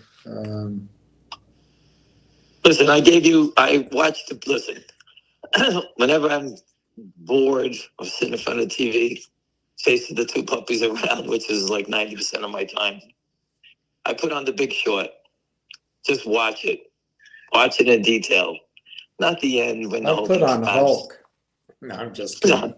I'm just saying that it's the perfect story. Just watch it. They were buying it before anyone else, before the housing market collapsed. They were buying it before. It took time. Finger motion has taken time. That Brownfield fund, the two young kids, started with $100,000, made $30 million. How did they do it? Buying cheap options. How did I make most of my money in my life? Buying cheap options. And they said it out loud. We like to buy things on events that people believe would never happen. And what happens is they lose very little because they buy out of the money calls or puts. And when they hit, they make a fortune. When they don't hit, they lose a little. And you know what? That's the way I like to operate. I always tell the story. I always stayed with that mentality. And one time I got a call to buy Shopify puts, SHOP. I think the stock was 400 or 500. And I was told to get shorted. I bought 50 or 60 puts at like $13. That's a lot of money, $13 in options, right? $1,300 in option. The stock dropped down $80. I had to buy $100 out of the money puts because that's how expensive this thing was. The stock dropped. I was almost $10. I was $100 out of the money, and it went down to I was only $10 out of the money. My puts went from $13 to $17. I was scratching my head. Stock dropped $80. How could my puts go $4? And I was going to sell it because in my mind, if it's not going to go down now, if it ever turns, I'll get killed. But I decided to wait for day 2 of the event. Let's see what happens the next day. Because in options, sometimes you need 2 days to make money. You need to go your way 1 and then the next day 2. And the stock turned and it went from down 80 and it never stopped. It went up to like $1,200 or some ridiculous stuff. So they knew those puts went from 13 to 17 to 0. And it was the stupidest trade I ever made in my life. And I don't like to buy those type of options because I got killed big. I could have taken 50 small shots with cheap options for a chance for a home run. Instead, I went, with the very expensive options puts, and I got my ass killed. As Robert says in Miami, he got his ass cleaned, which is the wrong way to say it, but that's what those guys did. He got his clock cleaned. Yeah, he always says his ass cleaned, which is wrong, but it's okay. I always make fun of him. Anyway, so if you watch The Big Shorts, just listen to what those two kids say. We bought cheap options, calls, puts, and when we won big. When we lost small. Finger motion to me is closing that you can bet small and to win big. I know the options are cheap. If you own the stock, let's say at $1.20, and the stock runs to $1.60, you could sell the stock and buy the $4 calls with the profit. So let's say you want 1,000 shares and you make 50 cents, you make $500. You could buy $500 worth of calls of the 4s at 5 cents, at $5. You could buy 80 calls or 90 calls, whatever the hell it is, use that money. That's cheap, because if it goes from, let's say it goes from $1.90 or $1.80, let's say, and it runs to 100 minus 4, okay? Instead of having 1,000 shares, let's say you bought 50 calls, you're long 5,000 shares. 100 minus, let's say you paid $1 and you made $100. You sold it 100. You would make $99 on 1,000 shares, right? Mm-hmm. If it goes to 100 and you own 5,000 shares at $4, you make $96 times 5,000 shares. Mm-hmm. Timing is the key in options, but when you hit it massively. Now, Steve Rosenberg, our great option detective, has been pointing it out to me that someone's been playing games in the January 15 calls in finger motion. That number is so high that I don't even look at those options. But if someone's buying the 15s, you know it's not anybody on this call. No one I know, because that's the most retarded Could trade. the 15s, if you own the 15s, can that look like a hedge to Yes. the prime So if broker? they're shorting the stock, they're probably playing games in the 15 so that the stock goes past 15. At least they're hedging something, right? They may lose $13, but they don't want to lose. They don't want to lose 1 to 100. They'll lose 1 to 15. So someone believes the stock is going to 15. So it's right there. You know, you can go. I don't advise even paying attention to it. That's someone playing it. It's someone trying to protect themselves. That's what that is. And they're way up. So they're looking at $15 plus in January of 2026. To me, that's the most moronic trade in creation, unless you're trying to protect yourself. Now, it could be an investor selling those calls and taking in the money. Why not? Seems like it's far away, right? Mm-hmm. So that's who could the sellers be? Someone has to sell them to them. So it could be anybody on this phone selling them. Hey, I bought the stock at $2. I'll sell these stupid things at a dime or 15 cents. I'll be glad if they take away my stock at $15. What do I care? Because once the stock goes past 15, you don't make any more money. You have to give your stock up because you sold options. Any other questions with him? Is it easy to sell options during a short squeeze? Yep. And I would tell you to do it the same way you sell stock. Get up, put an order in, a GTC order, pick a number once it's going. Because sometimes options go in a fast market. You have to have your order out there. As the stock starts running, try not to put them out there, because sometimes they'll come back to you and say, hey, we missed it. Just if it goes past your number and you have your order out there, you have to be your order is exercised immediately. If you want to sell an option, let's say you paid $1 for it and the stock's going crazy, and you put it out there at 50, and the options are trading at 51, you have to be completed at 50. But if you put your order in while it's in a fast market, you won't get your market. You'll be lucky to get out.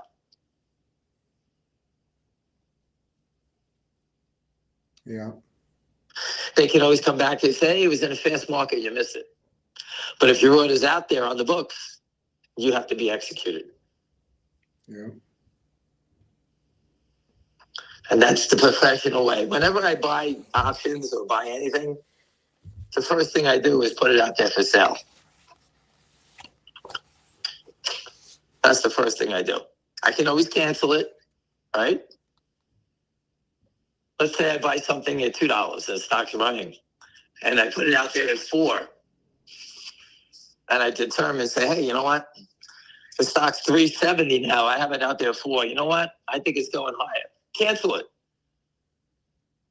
You can always change it, right? There's no shame. But what happens if you went to the bathroom and the stock went to 4, goes to 4, and goes straight back down, and you never did anything? You want to make sure you make an opportunity to make a sell. You understand that? Can the shorts buy options to protect themselves? Yes. Hold on a second, wait.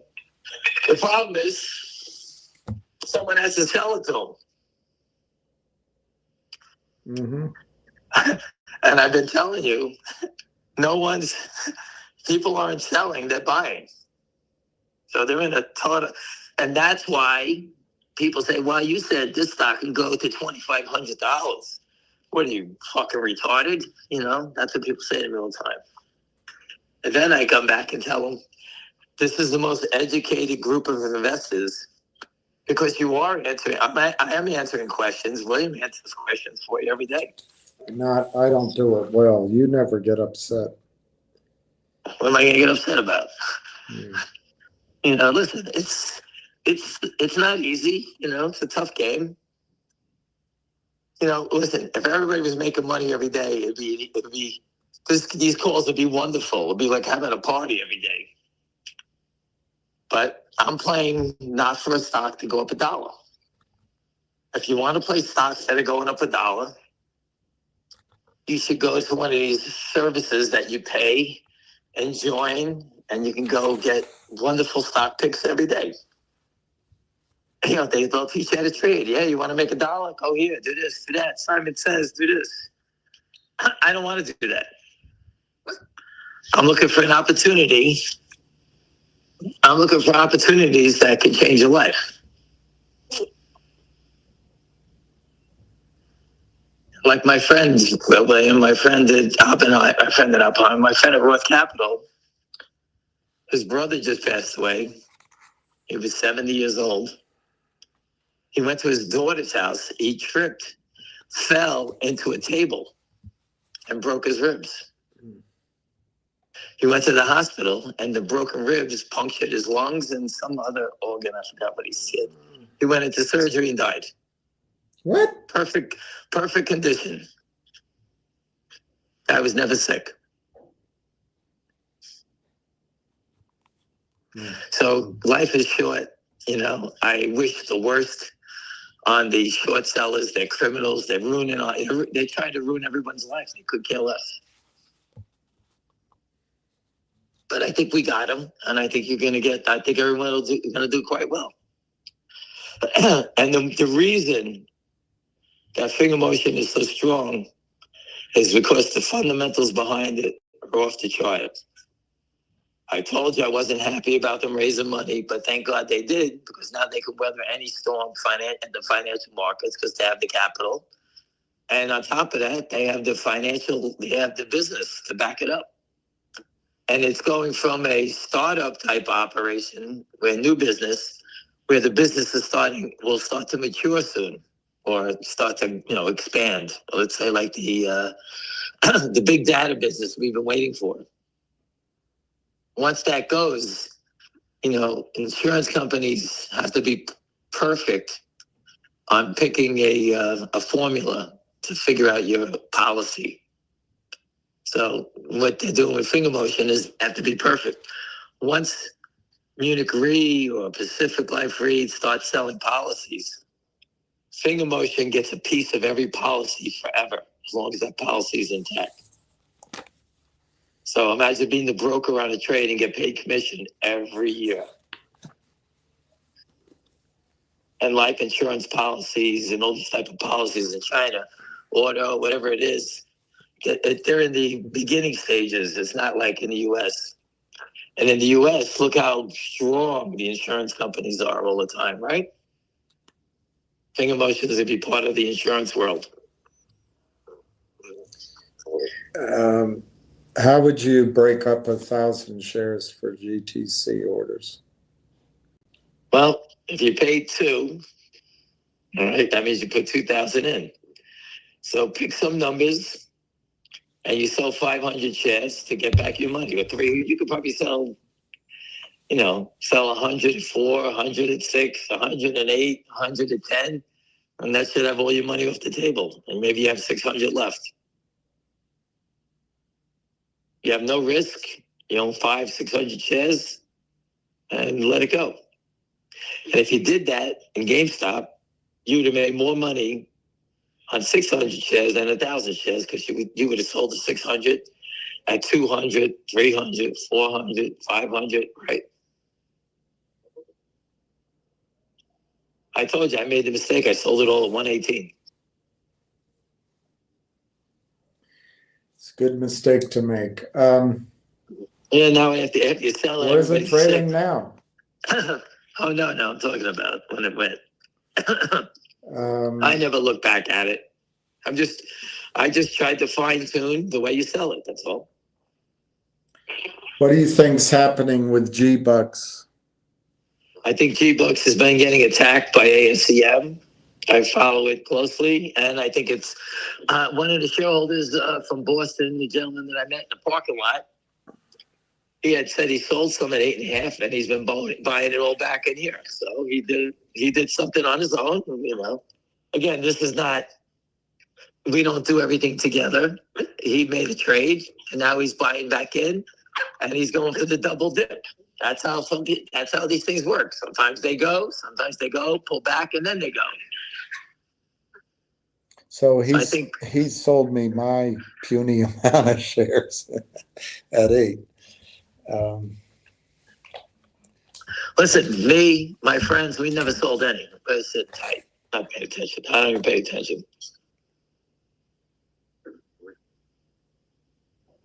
You got a small market maker, ASCM's taking the orders from Cayman Islands hedge fund. I passed him over a famous naked short lawyer to speak with the company and how to attack it. Once I introduced them, then information is now is inside information, and I can't get any more details on it, but I believe they're going to attack them. So, what's the updated trigger price on Finger? I say the real short 1.8 million is right around $1.40. It's 1.8 million shares. Yeah, that's important. I think that the naked short is probably 270, something like that. Are they able to move the naked shorts to Europe and then they just get lost? Yeah, they get to move it anywhere they like. But the prime broker still has to deal with the margin. So they can move the trade, but the money follows them. The money is still at the prime broker. The prime broker is saying, okay, we're skirting around the delivery issue. The delivery. But Jeff Easton, the stock is traded up at $5. You owe me, $600 million in money. And Jeff Easton said, well, we hid the trade in Europe. That don't make a difference. What they're doing right now, if they are hiding it, is they're hiding it. Get over here, cocky. Come on. You got me calling him cocky. They're hiding it so that they're hiding the fails that deliver. Margin was a different beast. William, there's a woman, someone put up an AI, I think it's AI, of this, I don't know if it's Japanese or Chinese. Have you considered starting to smoke? Yes, I should start smoking. It'll help. Get rid of that cough. I know, I can't get rid of it. Well, the good news is that the doctors say I won't die. The bad news is it's going to give me it's a pain in the ass to get rid of. That's it. Is it from your flight? I think so. Is it COVID? No, I had tested for it. It's probably the flu or some shit that was on the plane.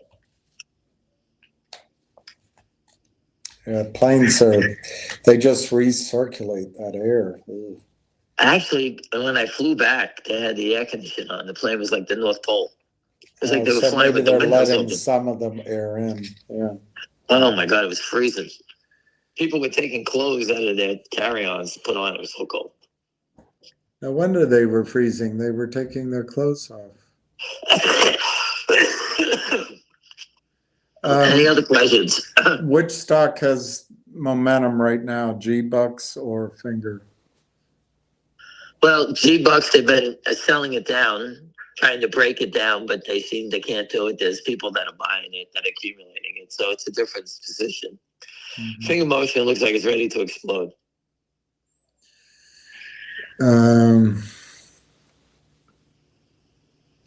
I wouldn't be surprised to see the stock at $5 by the end of the week. Donna says it takes 8 days to get over it. So you're almost there. Oh my God. I can't drink enough. I'm drinking like a box of tea. I went through a whole thing of honey. I can't stand it anymore. Dying from Coca-Cola. Just go sit in a sauna. You know what? I go to the steam room. Okay. And everybody on this call, if you were sitting in the steam room with me and I started to hack like this, they would trample to get out of that room. So I try to do it in the middle of the afternoon. No one's there. I was on the metro today and someone was coughing. I wanted to jump out on the train track. I was like to sit in the steam room with me, and I start doing that. So I try not to be around anybody. Only because everyone looks at you, you know, like, what the hell's wrong with this guy?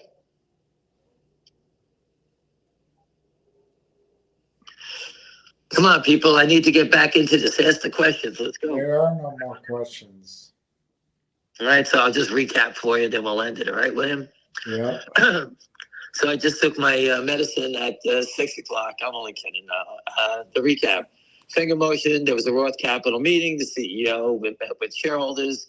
One of our shareholders has a client that runs $500 million. Actually sat down with the CEO, came back to my friend. He was very happy, and he's going to buy the stock. How does he do it? I don't know. The CEO must have gave him a good pitch about the dividend is coming.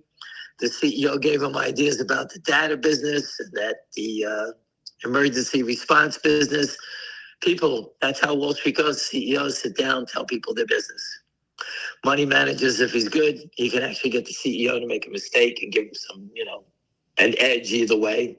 And that's if they're good at it. Martin, I think, is a professional and stays even keeled and doesn't give any, you know, inside information out. So I think presenting this stock, if he's a good presenter, which we know he is, he'll bring in buyers. My friend thinks that they had about 20 of these one-on-ones. He didn't know the other people. So Roth Capital thing was a success. The CEO told this guy he was sitting down with the analyst and he expects the report to be out shortly. So there's your Roth Capital recap.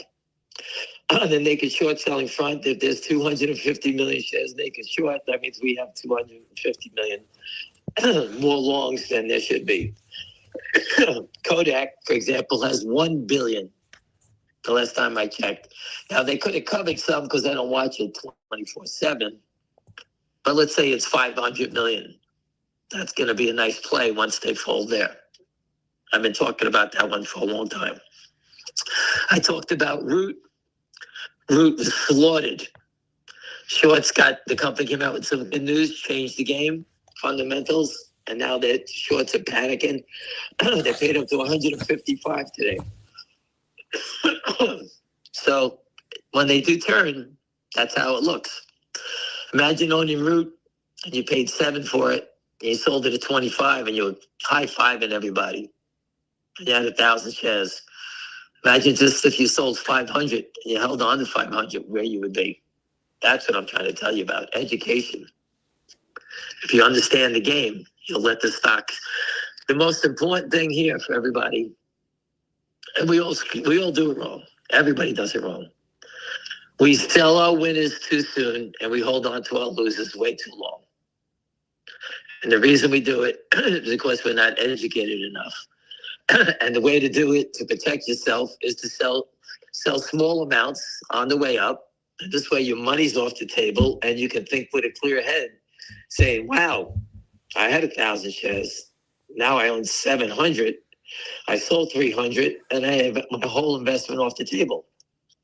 And you can sit back and not worry about it. And that's how you can make the most of your money, because you can let it run, because you're playing with house money.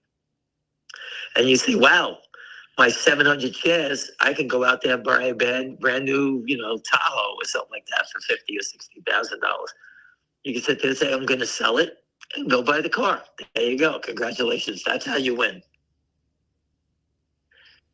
But running and trying to trade it, I tell people all the time, don't trade this stock for pennies. Go do it someplace else. Don't even waste your time. It's not that type of a stock. You know, you have to sit here. You have to, excuse me. Hold on a second, man.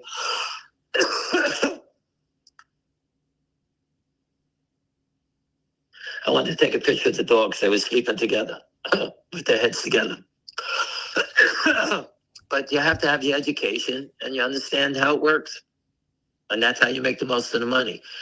Imagine being here for 2 years, the stock goes from 2 to 10, you sell it. Say, I've been here too long, fuck this, I'm out. And then it goes from 10 to 200 to 500. You know, you could sell your stock.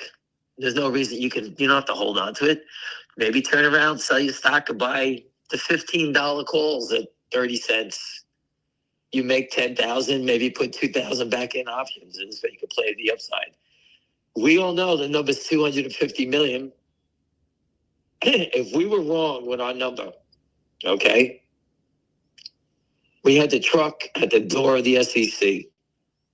Do you think someone would have said, hey guys, stop spreading bullshit? That's all bullshit. Get out of here with those numbers. No one's ever said boo. Because we've been adding it up for a long time. If the numbers were not real, the SEC would have said something. It's not like we're quietly talking about this. We talk pretty much out loud about it every day. And just think about this, William. If it's just, I'm just making a round number. Let's say it's 50,000 shares a day they sell. It's 250 a week. It's $1 million a month. That number goes up fast. I don't even add any more into it. I stopped at 250. I don't even care. 100 million's a lot. 250 million is insane. And this trade, this naked short selling scam, is going to come to an end. And the opportunity which you see in front of you, which I hope everyone bumped into in the right light, is going to change your life because they got to clean it up. If they don't clean it up, if President Trump doesn't ever say anything, or the DOJ or the FBI, then you're in a stock that fundamentally is strong enough to win anyway. You're in a stock fundamentally will issue a dividend to expose them anyway. But if the president and those people don't do something, all these other names, they're going to get killed. The game is completely rigged. You know about it, and you should never come back again.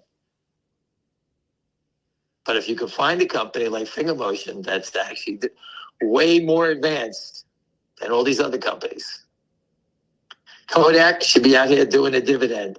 GameStop should be doing dividends. He's not doing anything. He's never done anything but sell stock to the shorts. I called him out today, Ryan Cohen. Hey, Ryan, why don't you do something? Instead of just selling stock to the shorts, you got $4 billion. Why don't you do something? At least go bet on a horse or something. Does nothing. So I just think that, for a stock that's $1.40, the opportunity is off the charts. Fundamentally, the stock's probably worth $20, $30 as a business. So if I'm half wrong, it's 10. It's $1.40. But if we're right, and the naked short number is that big, and we do fold them, and they do crash and burn, $2,500 is a nice target. Pay your house off, do this, do that. I'm not selling you a pipe dream. If I told you this in HKD and it happened, you would sit there and say, holy shit. I watched it like you. I didn't have it. But I think that this stock, people in HKD, I think there was a small group of people who made a lot of money there. This stock, we all know about it. We're quiet. We're not quiet. The CEO of FingerMotion knows Jeff Easton's a scumbag. The CEO of many companies that Jeff Easton met with my friend knows a bunch of companies, and they all know Jeff Easton's a bad guy. I told you about a woman who went into Jeff Easton's office as a CEO, and the first thing he said to her was, "I'm not shorting your stock." And they said that was the strangest thing they'd ever heard. Someone just stopping by to say hello to him. I mean, the guy's a dirtbag. That's how he makes his money. You know, who was I talking about? A friend of mine today said he had a guy, I forget who, maybe it was Warren Buffett. He gets 30%, 30-something% returns. He's been returning for years, maybe 20, 30, whatever it is. Jeff Easton's up 220%. Doing what? You tell me he knows how to trade this market up and down. He's catching every wild swing. Yeah, right. It's all fraud.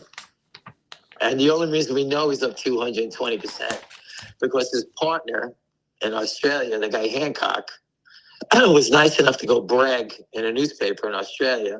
Someone caught it. 220%. Jeff Easton belongs on the cover of Forbes magazine as the best investment advisor ever, right? 220%. That's pretty good, William, right? Mm-hmm. Any other questions? Um, What I said in G-Bucks, I think that, you know, if you can own 1 share or 100 shares, buying the dip when it turns, it's going to turn big. That's how I feel in that one. Finger motion just looks ready to explode. I wouldn't be surprised tomorrow it just screams.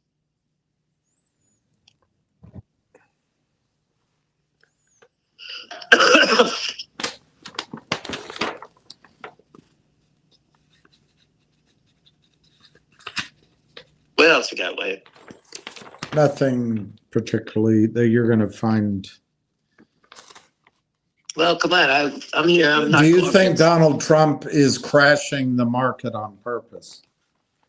Do I think he's crashing the market on purpose? No. People say that, though, but I don't believe that. He thinks it's, you know, people that. Do you think Donald Trump is making the Earth go around the moon? Yes. I think that.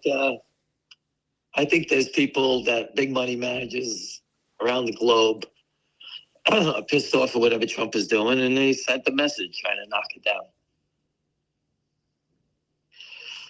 But I don't really give a shit about that.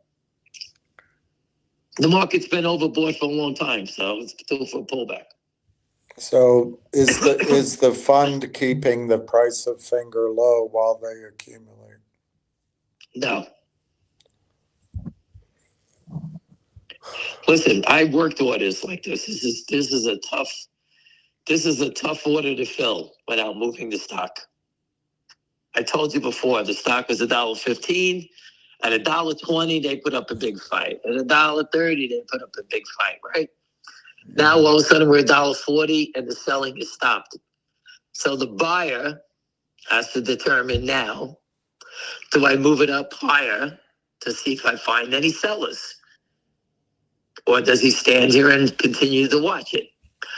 The longer he watches it, okay, he's risking the chance of missing a short squeeze or whatever's going to happen, right? Yeah. So the buyer has to make a determination. I wouldn't be surprised that whoever the broker is in New York has the order, is going to call him up and say, hey, man, I can only buy you 20,000 shares today without moving it past $1.40.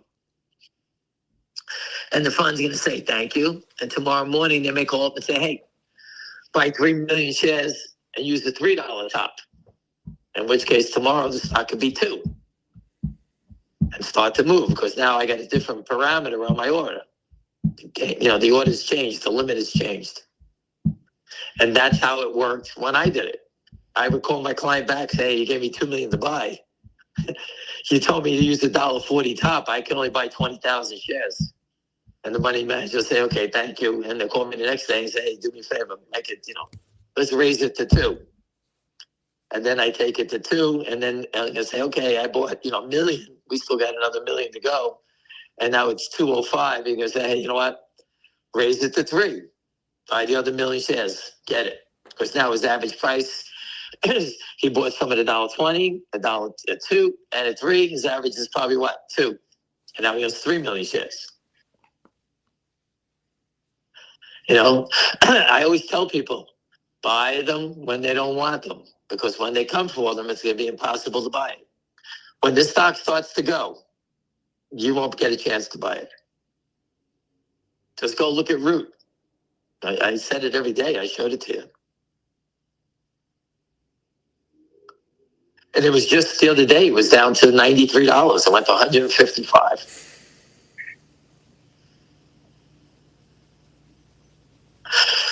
Again, I couldn't recommend it to you to go buy it because it's very dangerous. It's up and down. It's all over the place. Because it's late in the game. But imagine if you bought it at 10 and you sold, you had 1,000 shares and you sold 500 at 20. You got 500 shares and now it's $150. I mean, you're able to stay longer and hold on to your winner. That's the education. And that's what I try to tell people. That's why Finger Motion is going to go, because everyone's super educated. And the education is now spilled into GBUX, the same education. Education is the key.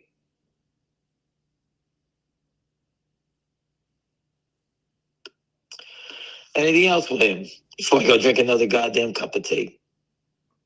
Well, don't.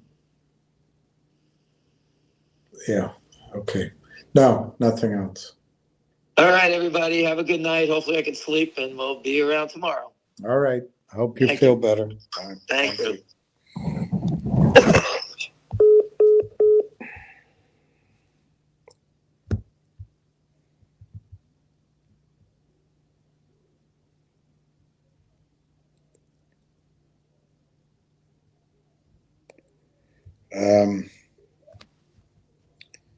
I don't see any news that's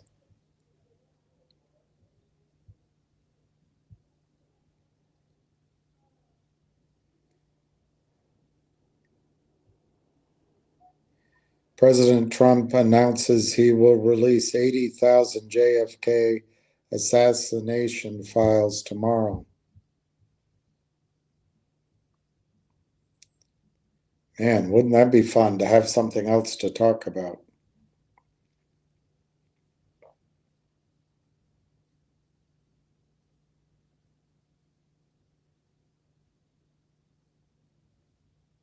Without redacting anything. It's pretty cool. All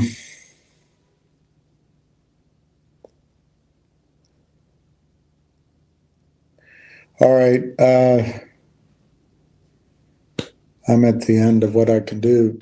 Tomorrow, if one of the stocks is moving, I'll try to come on. Like NIXX, I think could be the quickest. Maybe Railtown. I don't know. Sounds like G-Bucks has some potential too. Finger, I think we have a little more time, but we'll find out. We'll find out. And then I guess we'll go from there. I'm knackered. I'm at the end of it. So I'm going to sign off. I wish everyone peace. Hopefully things will start picking up. Ciao.